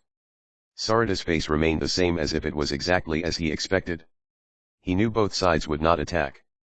On another area of the planet, the Blade's spaceship was being chased by many hovering ships. They were struggling. Its shield already had countless holes, and its recovery speed could not match up to the speed of it being destroyed. The rapid system alarms had the Blade's mercenaries on edge. Faster, even faster, Porter mumbled with sweat all over his face. When the situation was not looking good, he pushed away the original pilot to control the spaceship himself. Yet, the situation did not become better. Suddenly, a laser exploded on the shield. Bang! The shield blinked twice and disappeared. It had reached its limit. Everyone in the ship was stunned. Porter's face changed drastically. Without a shield, the spaceship itself would not have any protection anymore. If they were fired on once again, the spaceship would definitely crash. Boom! Just as the hovering ship fleet was going to fire the next downpour of laser rain, a chain of cannons hit the formation and caused a series of explosions. This hovering ship did not have the time to react to it fully, and they hastily dodged. The accuracy of the attacks all missed the Blade's spaceship by centimeters. Far away, the Sky Ring spaceship drove there at a high speed. Behind him was the pursuing fleet. It was Han Xiao, who had returned after a detour and saved his teammates hastily. The pursuing fleet did not give him any pressure at all, and they were going around and around chasing after him. Therefore, Han Xiao tried to help his teammates as much as he could. The existence of teammates could divert the enemy's firepower. The longer the teammates lasted, the less pressure he would face. Han Xiao stopped the enemy for one moment before turning around and escaping immediately. The shield of the Blade's spaceship took the opportunity to recover. Porter almost collapsed, and his face was filled with happiness. That was close. This time, Han Xiao sent a message to the other two ships. Don't run around randomly, you guys can't deal with them yourselves. I've sent you the route. Even if you split up, don't stay too far from me. I'll provide support from time to time. Why did you become the pilot? Porter asked with surprise. We all feel safer with him being the pilot. Goa's voice came from the side. Porter looked over, only to see all the mercenaries in the Sky Ring spaceship were encased in hard ice from the waist down and firmly fixed onto the ground like ice sculptures. It was Goa that used her spell to help everyone to balance. Porter was shocked. You don't look like you feel safe at all. Porter's eyelids twitched. Anyway, Han Xiao's suggestion was approved.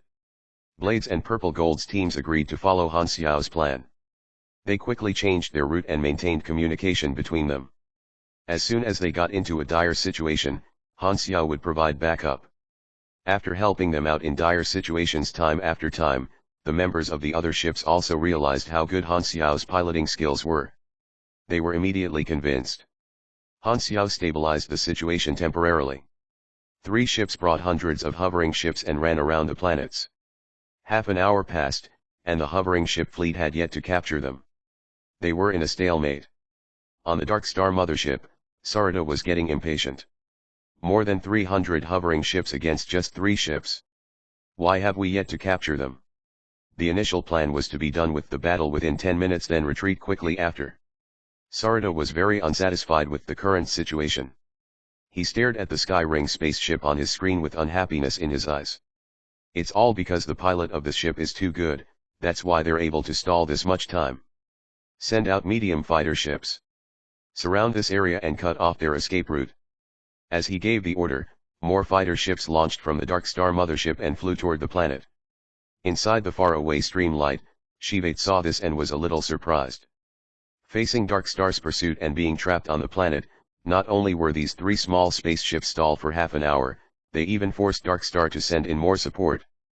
But if this continues, it will drag on even longer. Through the porthole, the people in the Skyring spaceship saw more fighter ships coming toward the surface from the Dark Star mothership. *T, Dark Star sent reinforcements, the ex-pilot shouted. We knew they would sooner or later, don't sound so surprised. Han Xiao glanced outside. He had expected this since long ago. It's only half an hour, and they have already sent reinforcements. Dark Star changed their tactic quicker than I expected. In gaming terms, this means that the pace of this mission's difficulty change is very fast. How am I going to stall for 2 days like this, Han Xiao thought. Although it looked like they were safe at the moment, they were still dancing on blades. When Dark Star lost their patience completely, they would not care about the resource expenses. They might surround them, and by then, there would be nowhere to escape. After all, piloting skills had a limit. He was only flying a small spaceship, not a galactic-level mechanical suit. After some contemplation, Han Xiao decided to carry out the next part of the plan. At this time, all 3 ships received the same message. This is Holy Stone Border Guards Army 3rd Formation. We have received your rescue signal and have arrived near the planet. Please gather at the coordinates we gave you, we will be there to receive you and provide protection. Together with this message were the coordinates, which were not far from where they were. This message was like cardiotonic, instantly giving everyone energy. Holy Stone is willing to help. We're saved. All the mercenaries in the 3 ships were overjoyed. Han Xiao frowned and pondered, then said something that immediately cooled everyone down. I think this is quite strange. Chapter 396, The Battle of Pursuit, 2. If the Holy Stone Border Guards Army wants to receive us, they would definitely be in conflict with Dark Star, but take a look up there.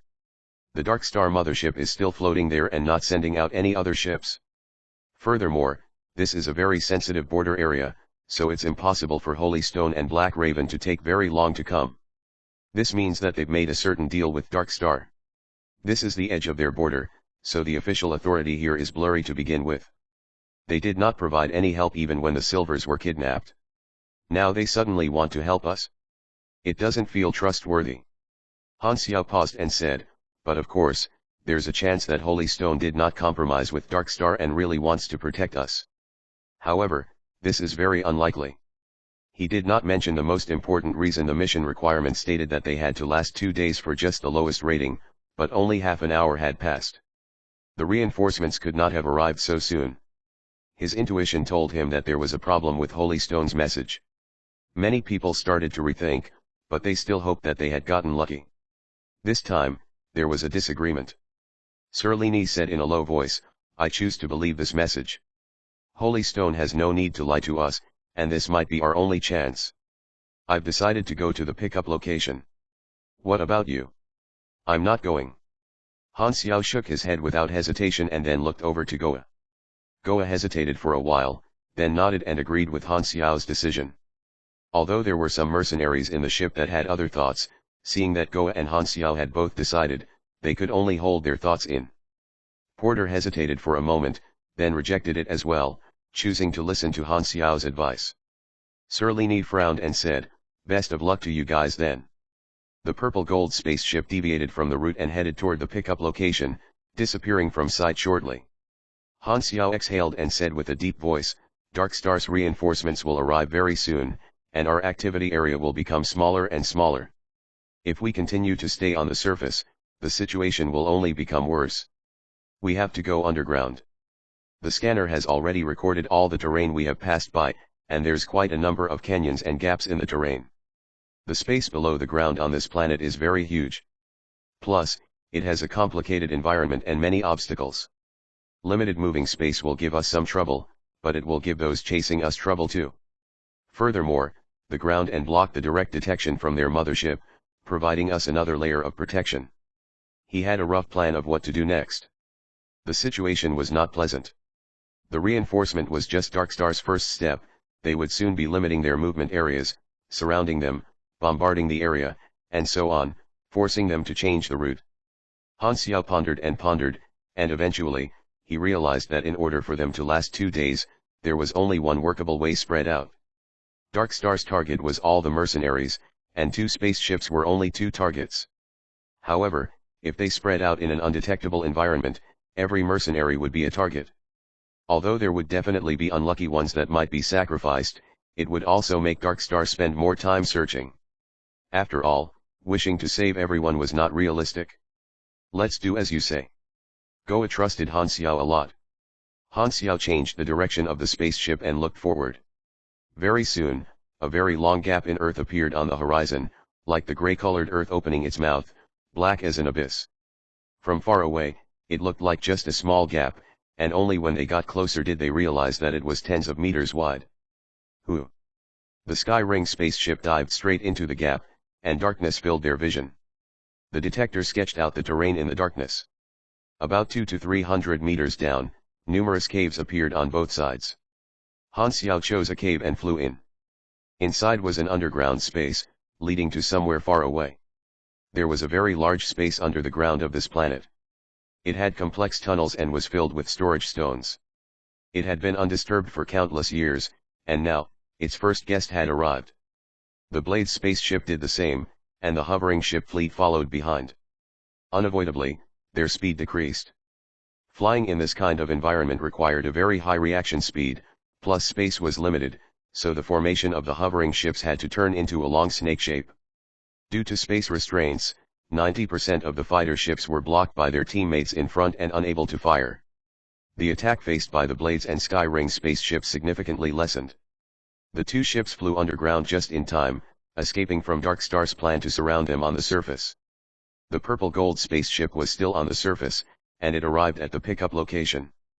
Serlini sent a communication request to the channel that they had received the message from. Holy Stone Third Formation, please come in. I have arrived at the pickup location. Where are the receiving units? He repeated that again and again, but Holy Stone did not reply and kept silent. His expression gradually changed, and he started to sweat all over. The Purple Gold spaceship did not dare stop. It circled around the pickup location like a headless fly. When the Darkstar reinforcements came from all directions, Serlini's face turned pale.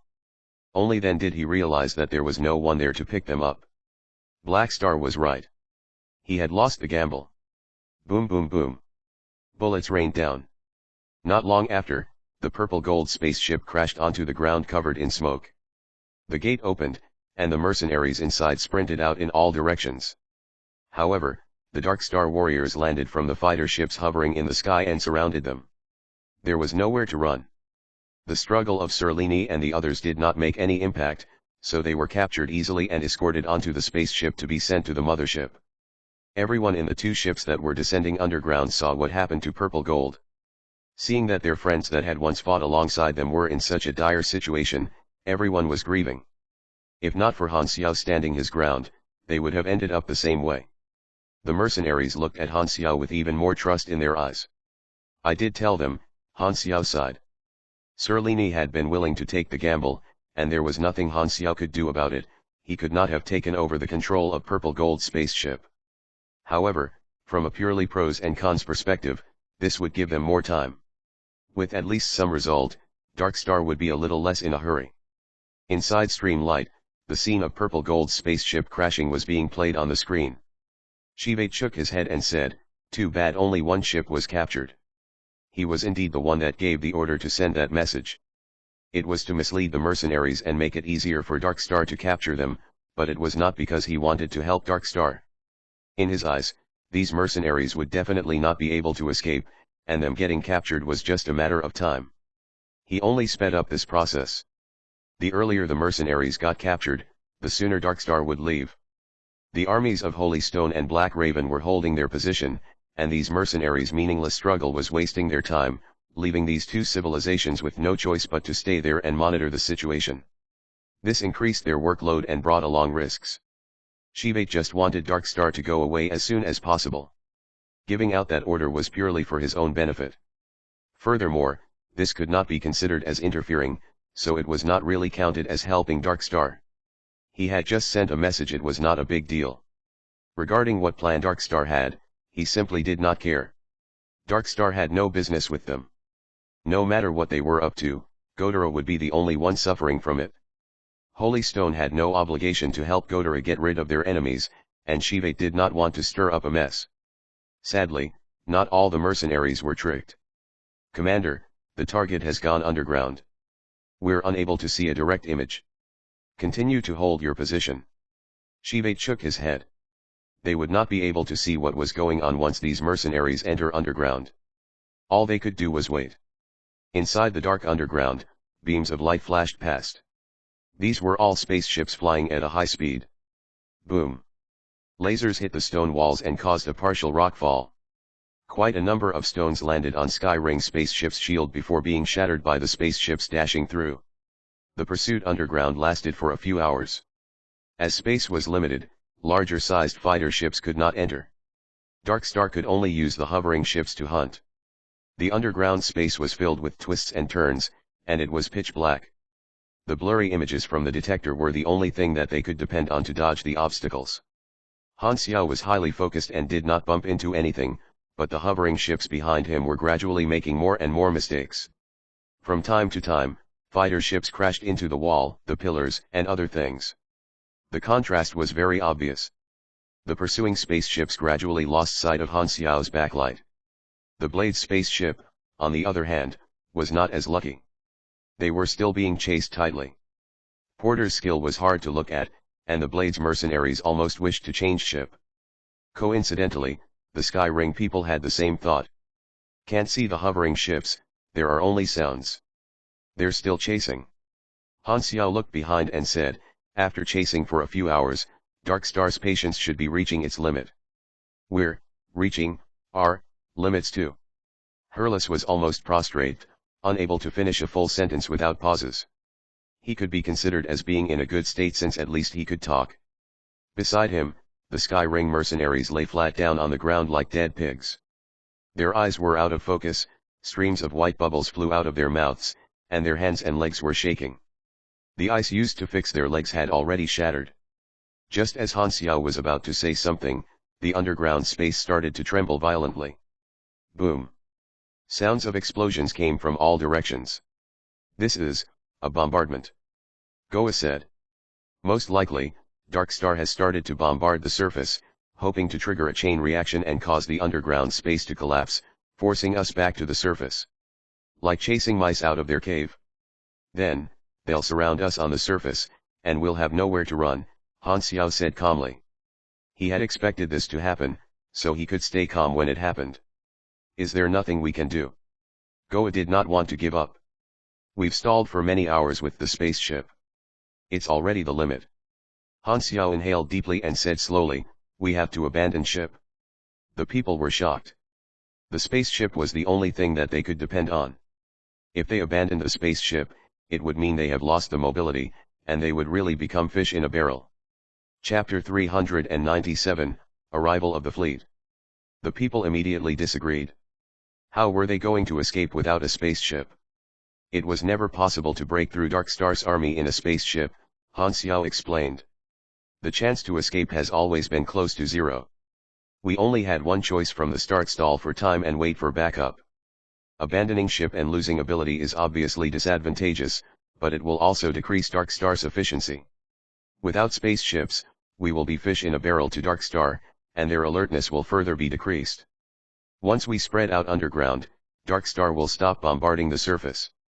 Because without protection from the spaceship, we will be buried alive if the underground space collapses.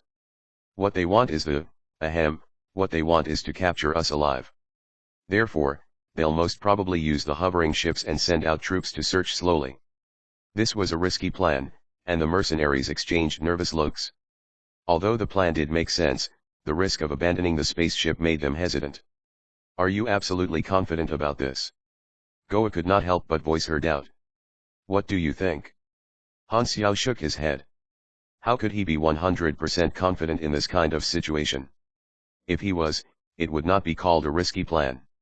Staying in the spaceships looked safe, but their chances would be almost negligible. Abandoning the spaceships looked desperate, but it could squeeze out more time and stall them longer. The bombardment continued, and time waited for no man.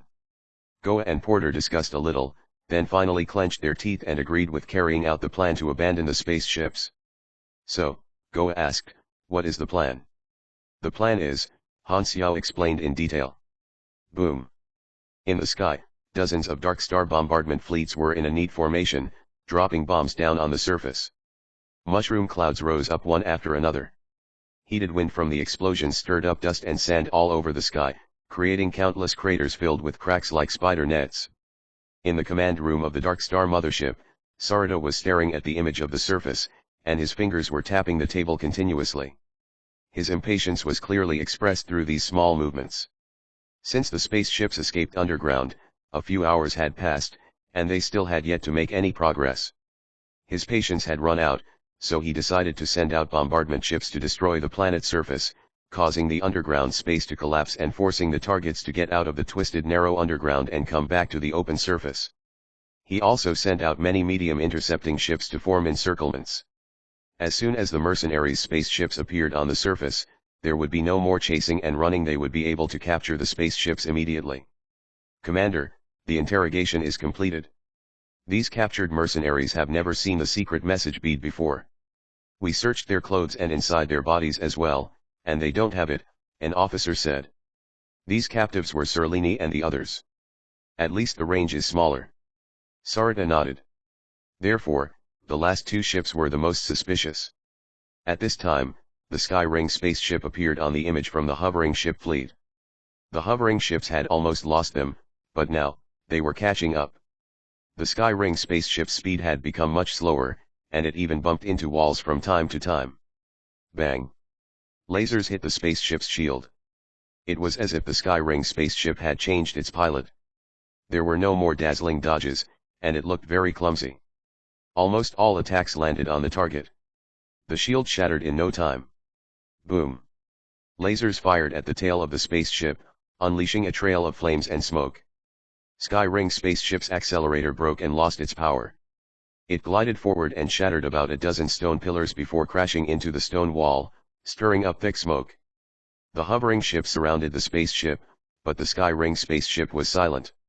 A few units of Dark Star warriors jumped out of the hovering ships and blasted the gate open with their guns, only to see that there was only darkness inside the spaceship. The Dark Star warriors rushed in, but there was no one inside. A warrior headed to the pilot seat and checked system, then quickly reported the situation to their superior. Report. There's no one in the spaceship. It was the spaceship system's autopilot. Sarada slammed his hands heavily on the table, and with rage in his eyes, he said, they've abandoned ship. On the other side, the Blade spaceship did the same and jumped out of the spaceship in different batches. As they did not get out of sight of the enemies like Han Xiao, the image of them jumping out was directly seen by the chasing ships. However, the mercenaries did not care about that. They landed and spread out on their own. Abandoned ship.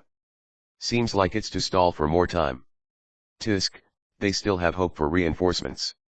Sarada sneered. They have some guts to gamble like this. Then, he loudly ordered, stop the bombardment. Hovering ships, split up and search for vital signs. Send out ground troops to continue to pursue. Sarada looked to the side and said, Entropy, you'll lead the ground troops. Entropy nodded and left the command room. Hundreds of egg-shaped airdrop cabins were ejected from the mothership, falling toward the ground. Inside were all Dark Star supers, including Entropy. Sarada could see through Han Xiao's plan, but he still did as Han Xiao expected because Dark Star's target was indeed to capture everyone alive. From how he saw it, this was what the mercenaries were gambling on. There was nothing that he could do about it. The target did not have a spaceship anymore, so Sarada was not worried. If they were hunters chasing after prey earlier, now they were just catching them in a ring. There was no need to worry about anyone escaping.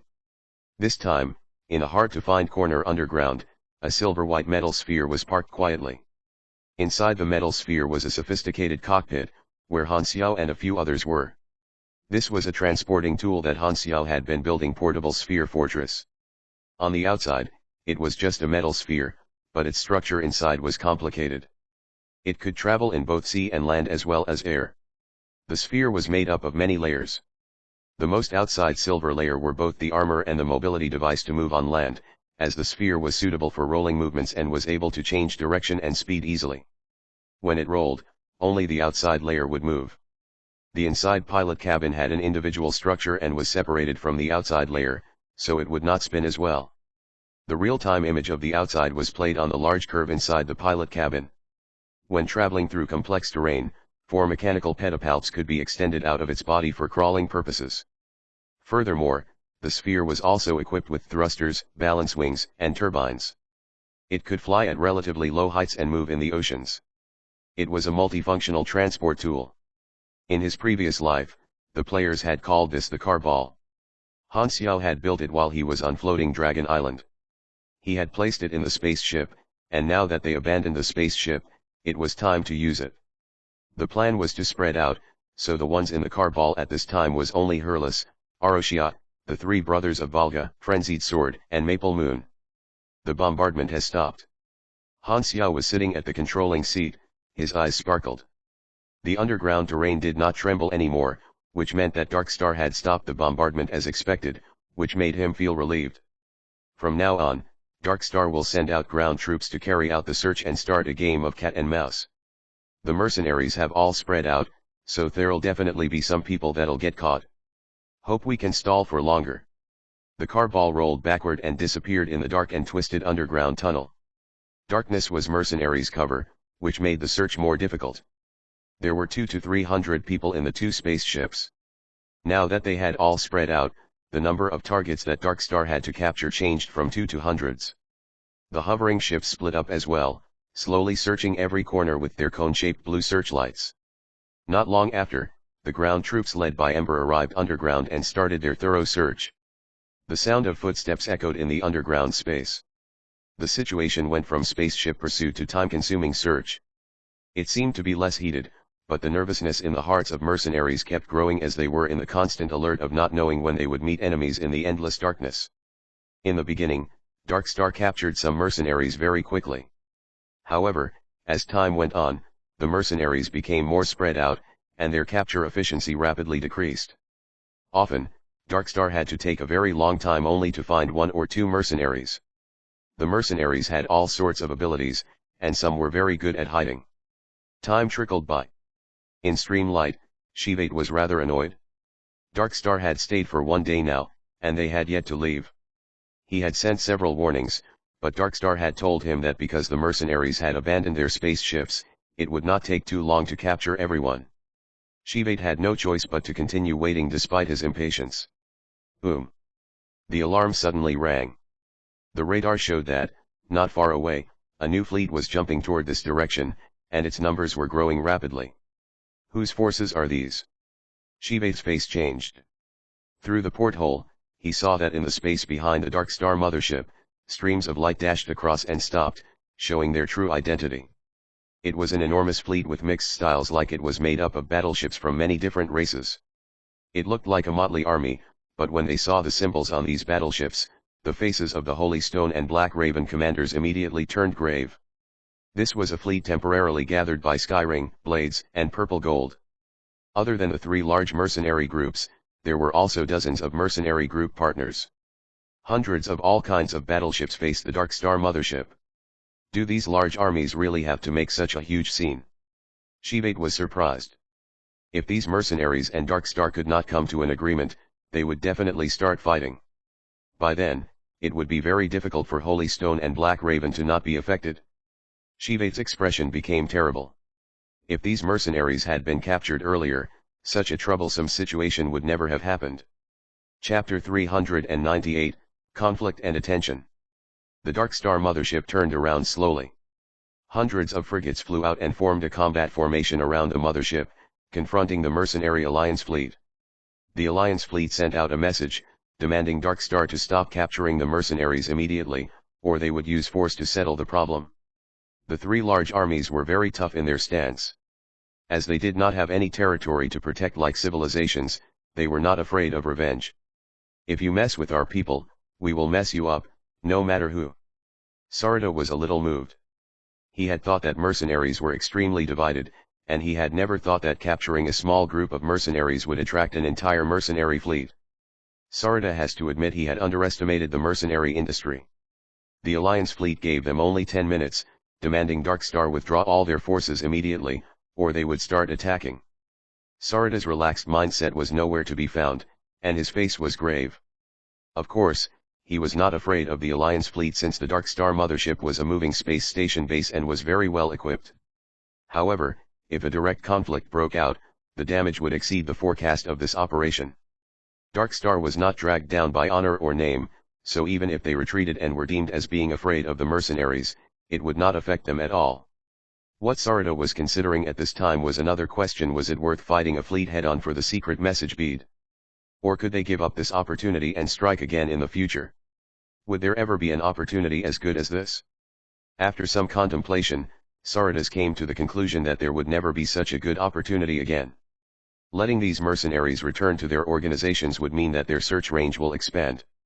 If these mercenaries split up, it would be very troublesome to find them again. And these were just the smaller problems. Letting these people back to their organizations might very well lead to accidents like the bead being given to someone else without Dark Star's knowledge, or the bead being lost on some god-forsaken rock due to the person dying during a mission. There were too many possibilities. But now, all the mercenaries that might have come into contact with the bead were right there. Certainly, there would never be a better opportunity than this. This time, Qi Peijia gave a serious announcement to the Alliance fleet and the Dark Star mothership. On behalf of the Holy Stone Border Guards Army, I warn you, if you start a battle here, we will see it as a provocation. We will very likely see you as enemies and interfere with the conflict. The announcement was clearly very effective as soon as it was sent out. The Alliance fleet opened fire at the Dark Star mothership straight away without saying anything. Colorful lights exploded in the dark space. The battleship formations carried out all kinds of tactics, and lasers were fired at each other non-stop. The mercenary fleet and the Dark Star fleet started to battle. Qi Peijia's face turned black, and he was furious. They had completely ignored what he said. "Commander, what do we do now? Which side do we help?" "Help your ass, we watch." Qi Peijia clenched his teeth. One side was a chaotic, evil, and very vengeful terrorist organization, another was a chaotic, neutral, and lawless mercenaries. Helping either side was a waste of military power. Furthermore, he did not dare move his fleet. If they moved, who knew how Black Raven would react? They might as well watch the mercenaries and Dark Star bite each other. And about the warning earlier, just let it be ignored. Outside the chaotic battlefield, Holy Stone and Black Raven did not interfere. However, they did not do nothing at all. Their fleet spread out sideways and formed a line to surround the battlefield, preventing it from expanding further. Allowing them to fight outside their border was already their bottom line. If Dark Star or the mercenaries went over it, the fleets of the two large civilizations would fire without hesitation. The battle started in an instant. In terms of raw power, the Dark Star mothership was stronger than this temporarily gathered fleet. The Alliance fleet was not planning to fight head-on either, so they sent out small spaceships wanting to go around the battlefield and fly to the planet to pick up Han Xiao and the other mercenaries. However, Sarada noticed this and ordered a fleet to intercept them. Thus, they were in a stalemate.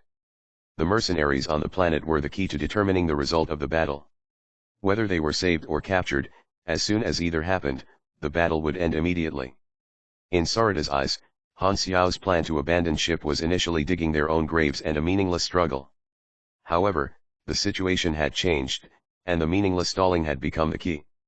Abandoning ship had given them more time, and every second that they earned with that, Dark Star was suffering from more damage. Battle damage reports came one after another, and the coldness in Sarada's eyes became ever deeper. Initially, it had been a simple mission that could be completed easily, but now, it had become so troublesome and tough. The performance of that Sky Ring spaceship was the start of all the changes. If not for that pilot who could stall for so long, he would have captured them and left long ago. They would never have met the mercenary alliance fleet. Sarada was deeply regretful for missing that opportunity. The fleets fired at each other, and the energy reaction from the attacks was as conspicuous as a fixed star as seen from the detectors. From afar, the light of the explosions was as bright as the stars. The spaceships passing by noticed the abnormality there even from afar. The battle attracted many spaceships as spectators, and the scene was quickly recorded. In the galactical generation, the increase in communication level also made the news more real-time. The distance was not a problem. Not long after, the battle between Dark Star and the mercenaries spread out across numerous star clusters. After watching for more than half a day, Qi received an unexpected communication request. Buzz. A pureblood Godaran's face appeared on the screen and said with a serious face, "I'm the Deputy Minister for Foreign Affairs of Godaran Civilization, Plenipotentiary Representative of Godaran Civilization. I hope the Holy Stone Civilization can interfere with the battle immediately and attack Dark Star." Shiva's face turned formal and said, "This is our local affair. You have no right to interfere. Dark Star is an evil force that has spilled innocent blood in many places. They're the common enemy of civilizations. Watching them carry out their crimes is a very irresponsible act." The Godaran sounded very justified. "Sorry, I only listened to the Marshal's orders." Shiva held his ground firmly. "I'll only interfere with the battle if the Marshal gives me a direct order. If you have questions, you can send a request to the Foreign Affairs Department." Actually, as the commander of Formation 3, Shiva could take care of matters of this scale himself, but he still chose to use the Marshal's name. It was obviously an excuse. He knew very well what Godara was thinking. Dark Star was Godara's mortal enemy, and they had made a rare appearance, so Godara wanted Holy Stone to help them to fight Dark Star. However, Holy Stone and Godara were not strategic allies, so they had no obligation to help. Furthermore, it was a sensitive political issue. As one of the commanders of the Border Guards Army, Shiva was definitely not going to follow the requests of another civilization. The Godarans had no choice but to contact the higher-ups of the Holy Stone civilization. However, royalty-ruled civilizations such as Holy Stone were best at pushing around responsibilities. They were firm on the grounds of not giving out any orders. Even when the Godarans expressed that if they let Dark Star get away, they would publicly condemn Holy Stone during the Shattered Star Ring Diplomatic Council, Holy Stone was still beating about the bush. Their position was very clear: they did not want to mess with Dark Star. The Godaran civilization was just one of the forces that had their attention on this matter. As Dark Star rarely appeared, more and more forces and organizations had their eyes on it, watching the center of the storm from far away. Whoosh! In the dark underground, thermoelectrical incisor gloves sliced through a Dark Star warrior's chest like slicing through a piece of tofu, easily taking that person's life. Han Xiao pulled his hand away, and the Dark Star warrior fell down.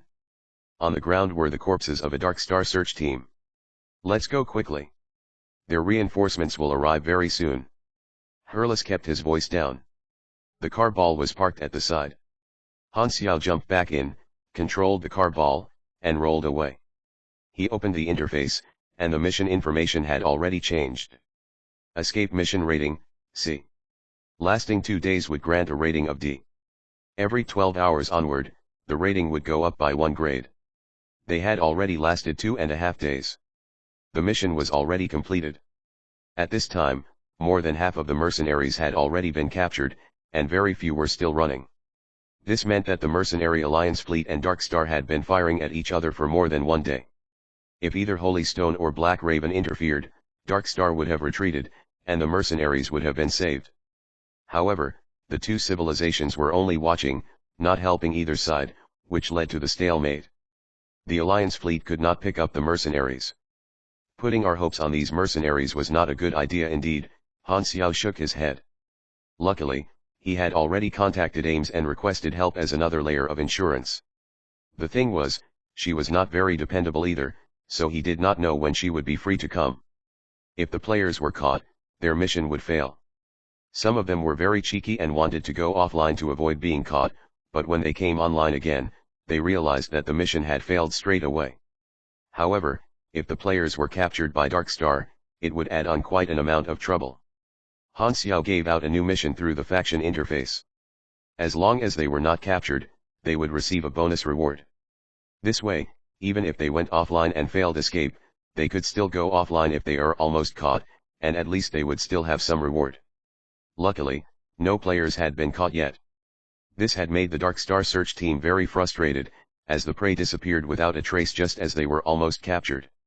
The Dark Star search teams were at a loss and very confused. Boom.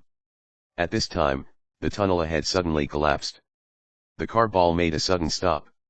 A new group of pursuers walked out of the hole from the wall, and the leader was Entropy. Found you. I won't be as careless as the last time. Entropy was expressionless. He raised his Esper power to the maximum, and his battle intent soared. His eyes had been fixed on Han Xiao for a very long time, and now, he had finally caught up. Han Xiao's face changed a little. Him again, this is not good. The great mechanic Han himself was not afraid of Entropy. They would not be able to kill each other if they started a fight. However, Entropy's power was too destructive to his friends around him. Hurlus was already considered to be quite strong, but if he faced Entropy, he would be turned into dust in an instant. That Esper power was too powerful, and it could even be called a walking human dust maker. That guy is very dangerous. Retreat. Han Xiao did not have any desire to stay.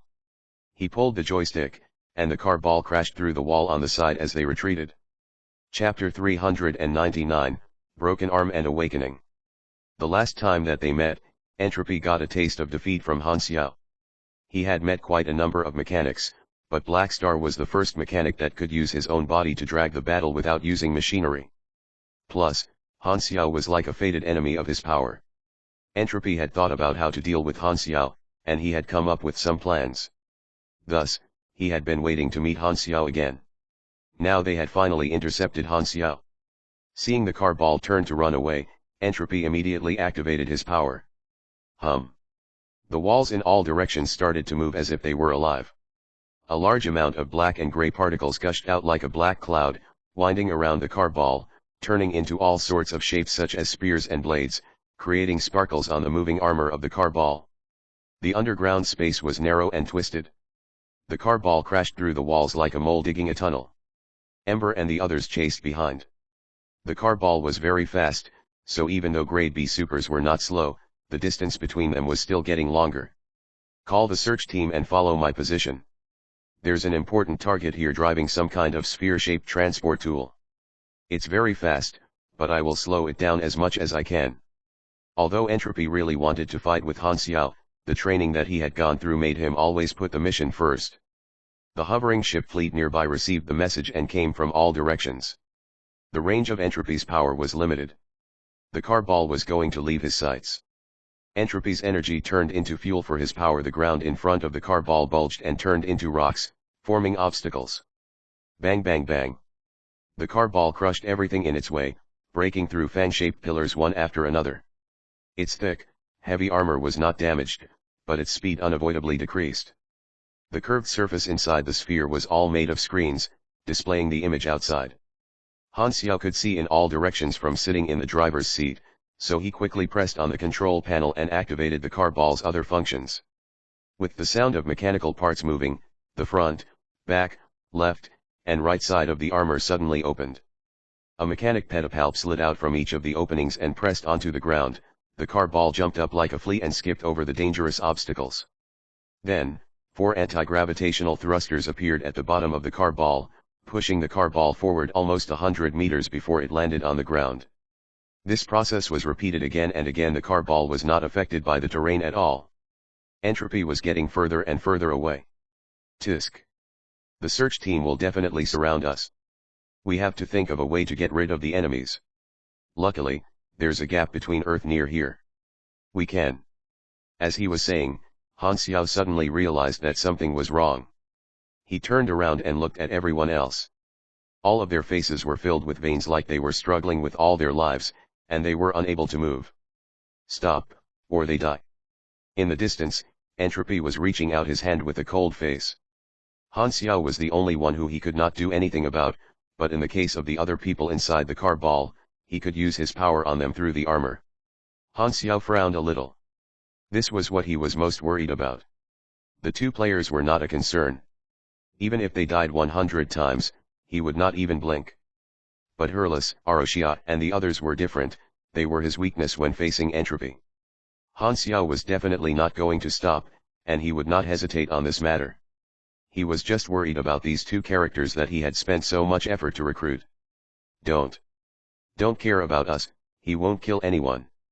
We can't be the reason to cause our entire team's destruction. The energy on Hurles' body was flickering.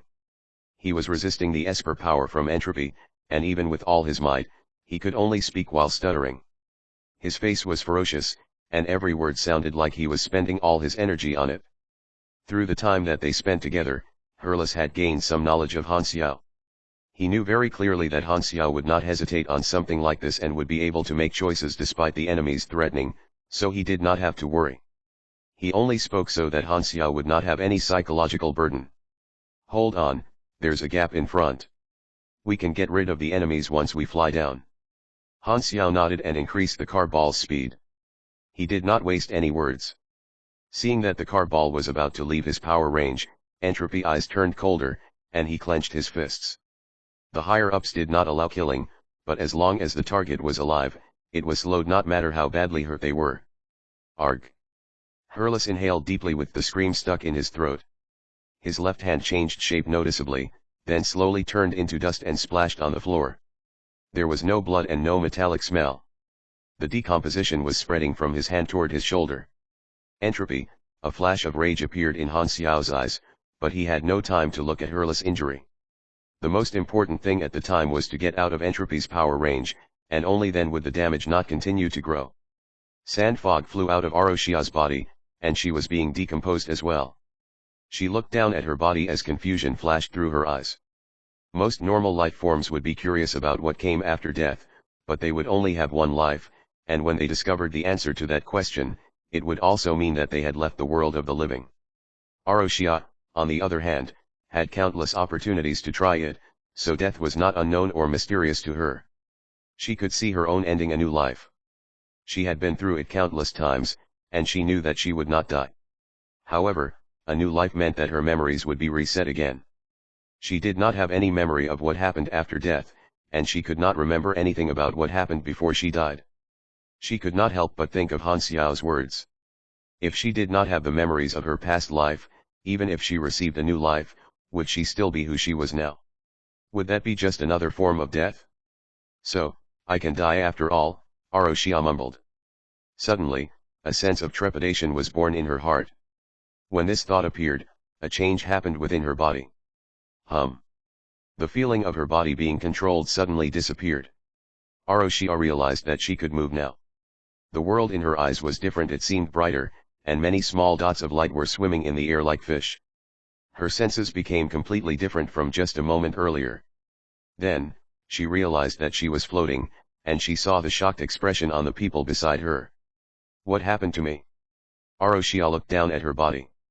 It was not a physical body anymore but a half-transparent luminous body with a dim glow of bluish gold. Light particles floated around her. Her senses were not her body and head anymore, it was like she was no longer limited by a physical form. With a thought, she suddenly turned into a sphere-shaped ball of light. This is, Maple Moon was shocked. Energy life. Han Xiao glanced over. He was shocked as well. The characteristics that Aroshia was showing now were the characteristics of energy life forms. Her physical structure changed, so of course, she was not controlled by entropy anymore. He did not have the time to think of the reason for this to happen, but a thought appeared in his mind. Try to touch the energy core. Aroshia did as Han Xiao said. A thin tentacle extended out of the ball of light, passed through the cockpit wall, and came into contact with the energy core. The light particles in her body flew into the core through the tentacle. Buzz. With the sound of electric currents, sparks appeared on the engine, and the output of the car ball increased tremendously and went into overload mode immediately. The car ball's speed increased instantly, it jumped right into the gap in front and finally got out of Ember's power range. Hurles' decomposition progress stopped at his left shoulder. He was covered in sweat, holding onto his hollow left shoulder, and his face was filled with agony. Other than him, the Volga brothers suffered some damage too. However, Ember's main target was Hurles, who had the strongest resistance, so they were still in a relatively good state. None of them were maimed. Ember and the others stopped at the edge of the gap and watched as the car ball extended its balance wings and flew away at a high speed. Entropy failed twice on the same target. He yelled at the communicator, "Is the search team here yet? Target has disappeared, track it immediately." However, the reply was very unexpected. 1 minute ago, the mothership sent out a new order. "Give up this mission. Everyone, return to the mothership and retreat immediately." The other side of the communicator sounded very anxious. Entropy's pupils constricted in disbelief. How could it be an order to retreat? The secret message bead was very important to Dark Star. Now that they were not far from succeeding, unless there was an accident, it was impossible for them to give up halfway. And this accident was definitely something that the mothership could not deal with. The order was not to be disobeyed. Even though Ember was very unhappy, he could only watch Han Xiao and the others get away while he turned around and retreated. What had happened above? 15 minutes earlier. This is Shattered Star Ring Express News. I'm the frontline reporter, Brimner, reporting live on the battle near Planet 122 of Star Zone 4, Fong Galaxy. A new spaceship stopped not far from the battlefield, reporting the situation live at the scene after hearing about it. Brimner was the reporter hosting this live news. The news was playing on the Shattered Star Ring Current Affairs channel, reporting live on things happening around the area to all the audiences in the star field. People and organizations of countless galaxies and star zones were paying attention to this news broadcast. It is known that Fawn 122 planet is located at the border crossing of Holy Stone Civilization and Black Raven Civilization. A special battle has happened in this sensitive area. As everyone can see, the battle is between Dark Star and mercenaries. As reflected by witnesses, the battle has lasted for almost 2 days now. The cause of this is that Dark Star wanted to capture some mercenaries, and these mercenaries happen to belong to Skyring, Blades, and Purple Gold, the 3 very well-known mercenary armies. Hence, a conflict broke out. The situation now is, Holy Stone and Black Raven's armies are monitoring on the sidelines, while Dark Star and the mercenaries are in a stalemate. On the planet, the mercenaries who are being chased are unbelievably still running. According to our knowledge, the Godaran civilization far away in the Garden Galaxy is already forming an army. Dark Star is a violence group acting against Godara, so they are naturally enemies. As Dark Star rarely appears and is very stealthy, it is very hard for Godara to trace them. Now that Dark Star has appeared publicly, Godara wants to hold onto this opportunity. As Brimner was reporting, a large object appeared on the edge of the image, flying toward the battlefield. Wait, there seems to be a change to the situation. A new force has appeared. That's Floating Dragon Island. Her eyes widened in shock. The interest of countless spectators in Shattered Star Ring who were watching the news rose immediately. Floating Dragon was Dragon Emperor Aim's territory. Almost everyone in Shattered Star Ring knew that. They were very curious. Why was Floating Dragon there? Brimner paused and thought of a logical explanation. Our crew has just checked Floating Dragon's route. It just so happens that it came to Fawn Galaxy Star Zone 4. Apparently, it's just passing by out of coincidence. Holy Stone and Black Raven's fleets are surrounding the battlefield. I believe after some communication, Floating Dragon will take a detour. This should not have any impact on the situation. Before she finished her sentence, Floating Dragon bumped straight into the Holy Stone fleet at the edge of the battlefield, without any intention to change course at all. Chapter 400, The Arrival of Dragon Emperor. Holy Stone and Black Raven's fleets surrounded half of the battlefield each. They were on level 1 alert. Countless cannons were aimed at both sides of the battle. Shivate stared at the battle and was on high alert all along. A third-party conflict happening at the border had always been difficult to deal with, as guarding the border was the responsibility of the Guard Army. Firstly, interfering blindly would not grant any merit. As it would not be defending against an enemy, there would be no reward for winning, no compensation for damages, and very severe consequences if they lost. Hence, taking part in the battle was the worst choice.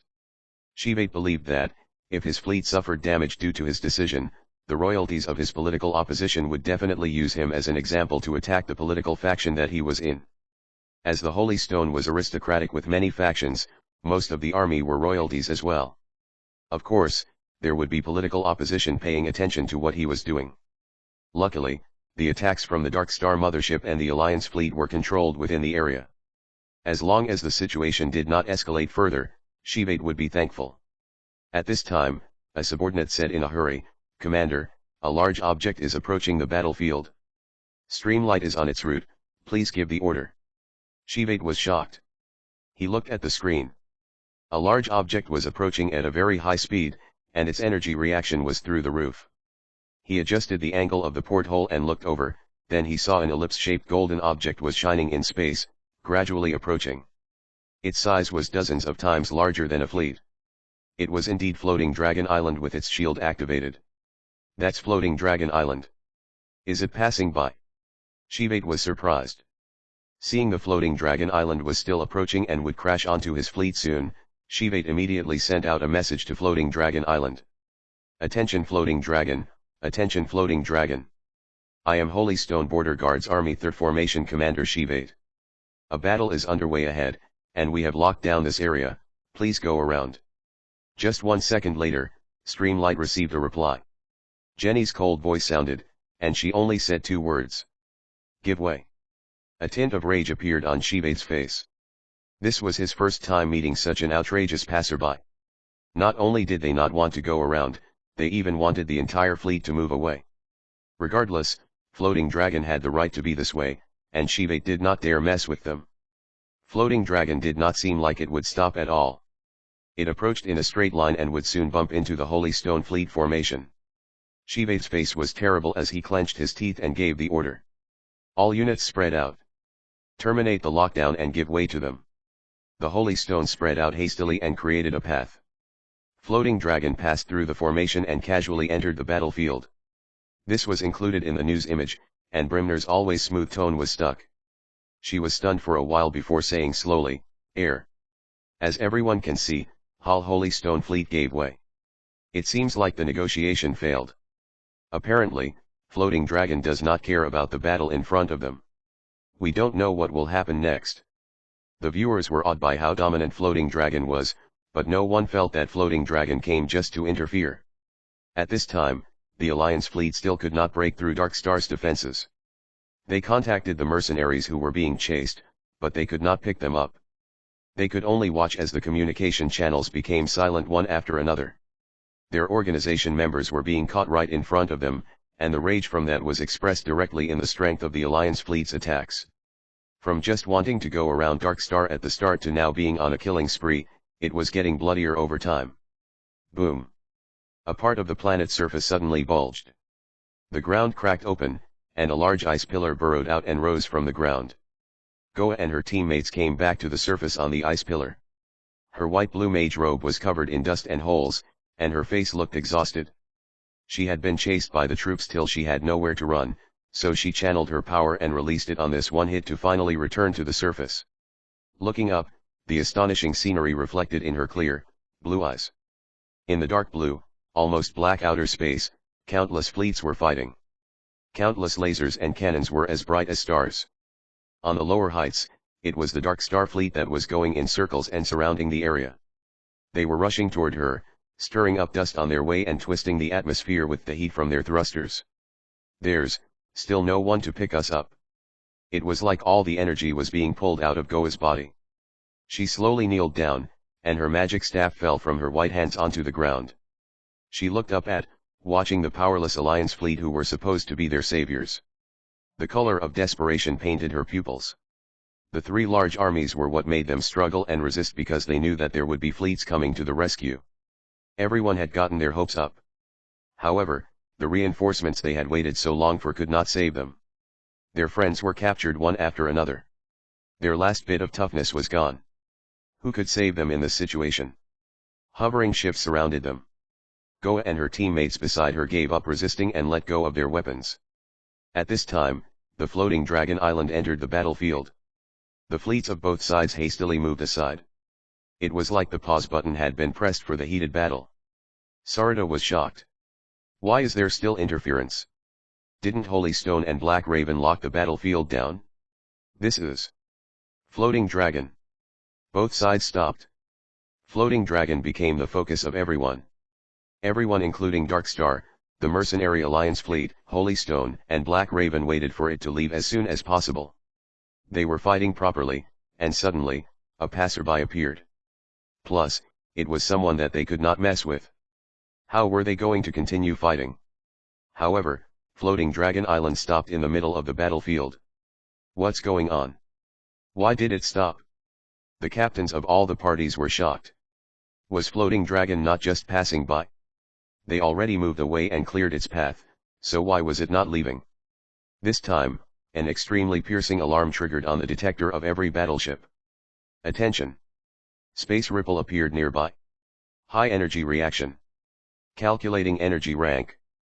The accurate calculation failed. Area of effect is fluctuating, cannot be displayed. A blue dot appeared above Floating Dragon and expanded quickly, turning into a spinning ring of light. Inside was a white fog that was only 2 to 3 meters large. It was nothing that people would pay attention to in the wide universe, but now, it attracted everyone's attention. High-grade secret spell, physical entity teleportation door. Then, a snow-white long leg stepped out of the ring of light. Ames, who was in a black dress, walked out. Her black hair extended from behind her back right to her ankles. On her beautiful face was her careless expression as always, like those countless battleships could not even make her eyebrow move even the slightest bit. The commanders' faces all changed. Dragon Emperor. Why is she here? Just as everyone was stunned and guessing what Ames' motive was, it suddenly happened. Ames saw a dark star, and without saying a word, a violent force field gushed out. The armor of the dozen or so dark star battleships nearby bent inward and exploded like fireworks. The entire process looked extremely easy. The battleships made from dark star technology were as weak as pieces of paper in her hands. She could turn them into paper balls in an instant. Sarada's face changed instantly, having not expected this at all. Why did the Dragon Emperor attack them? Everyone was shocked. Shivate suddenly realized and yelled, "She's not passing by. She wants to help the mercenaries." The Alliance fleet was stunned, then became overjoyed. Their morale grew tremendously. Dragon Emperor is reinforcing us. Everyone, attack. Panic finally appeared on Sarada's face. The subordinates around all looked at him and anxiously waited for him to give an order. Inform everyone to retreat immediately. No wait, inform the fleets to protect the mothership, form a defense formation, cover the mothership to escape. Dragon Emperor's name was as impactful as thunder. When they met Ames, everything about the mission was thrown out of his head. Sarada only had one thought now: minimize the damage and run for their life. As soon as he gave out the order, he left the commander room and ran to an escape pod. The Dark Star fleet contracted their formation, forming a shield formation and protecting the mothership like a wall, blocking the focus fire from the Alliance fleet. Behind layers and layers of protection, the exterior of the mothership started to fade away. It started to go into stealth and back away. Seeing this, Ames' force field held onto the entire Floating Dragon Island, then slammed it down. The Floating Dragon Island covered in the golden shield was like a high-energy meteor. The Dark Star battleships were like tiny beans in front of it. The defense formation shattered straight away. Floating Dragon Island slammed into the mothership, unleashing burning sparks on the shield, and a small half of the entire mothership was shattered. The Floating Dragon Island was Ames' territory, palace, and weapon. Everyone at the scene was dazed. Brimner opened her mouth wide and was speechless. She was supposed to report the situation, but no one blamed her for it. Everyone who was watching this had the same expression as her. Ames' name was known across the entire Shattered Star Ring, but the times that she had shown her destructive power were very few. The impact of seeing such unbelievably great power with one's own eyes was like a hammer knocking heavily on their heart. The Dragon Emperor had arrived.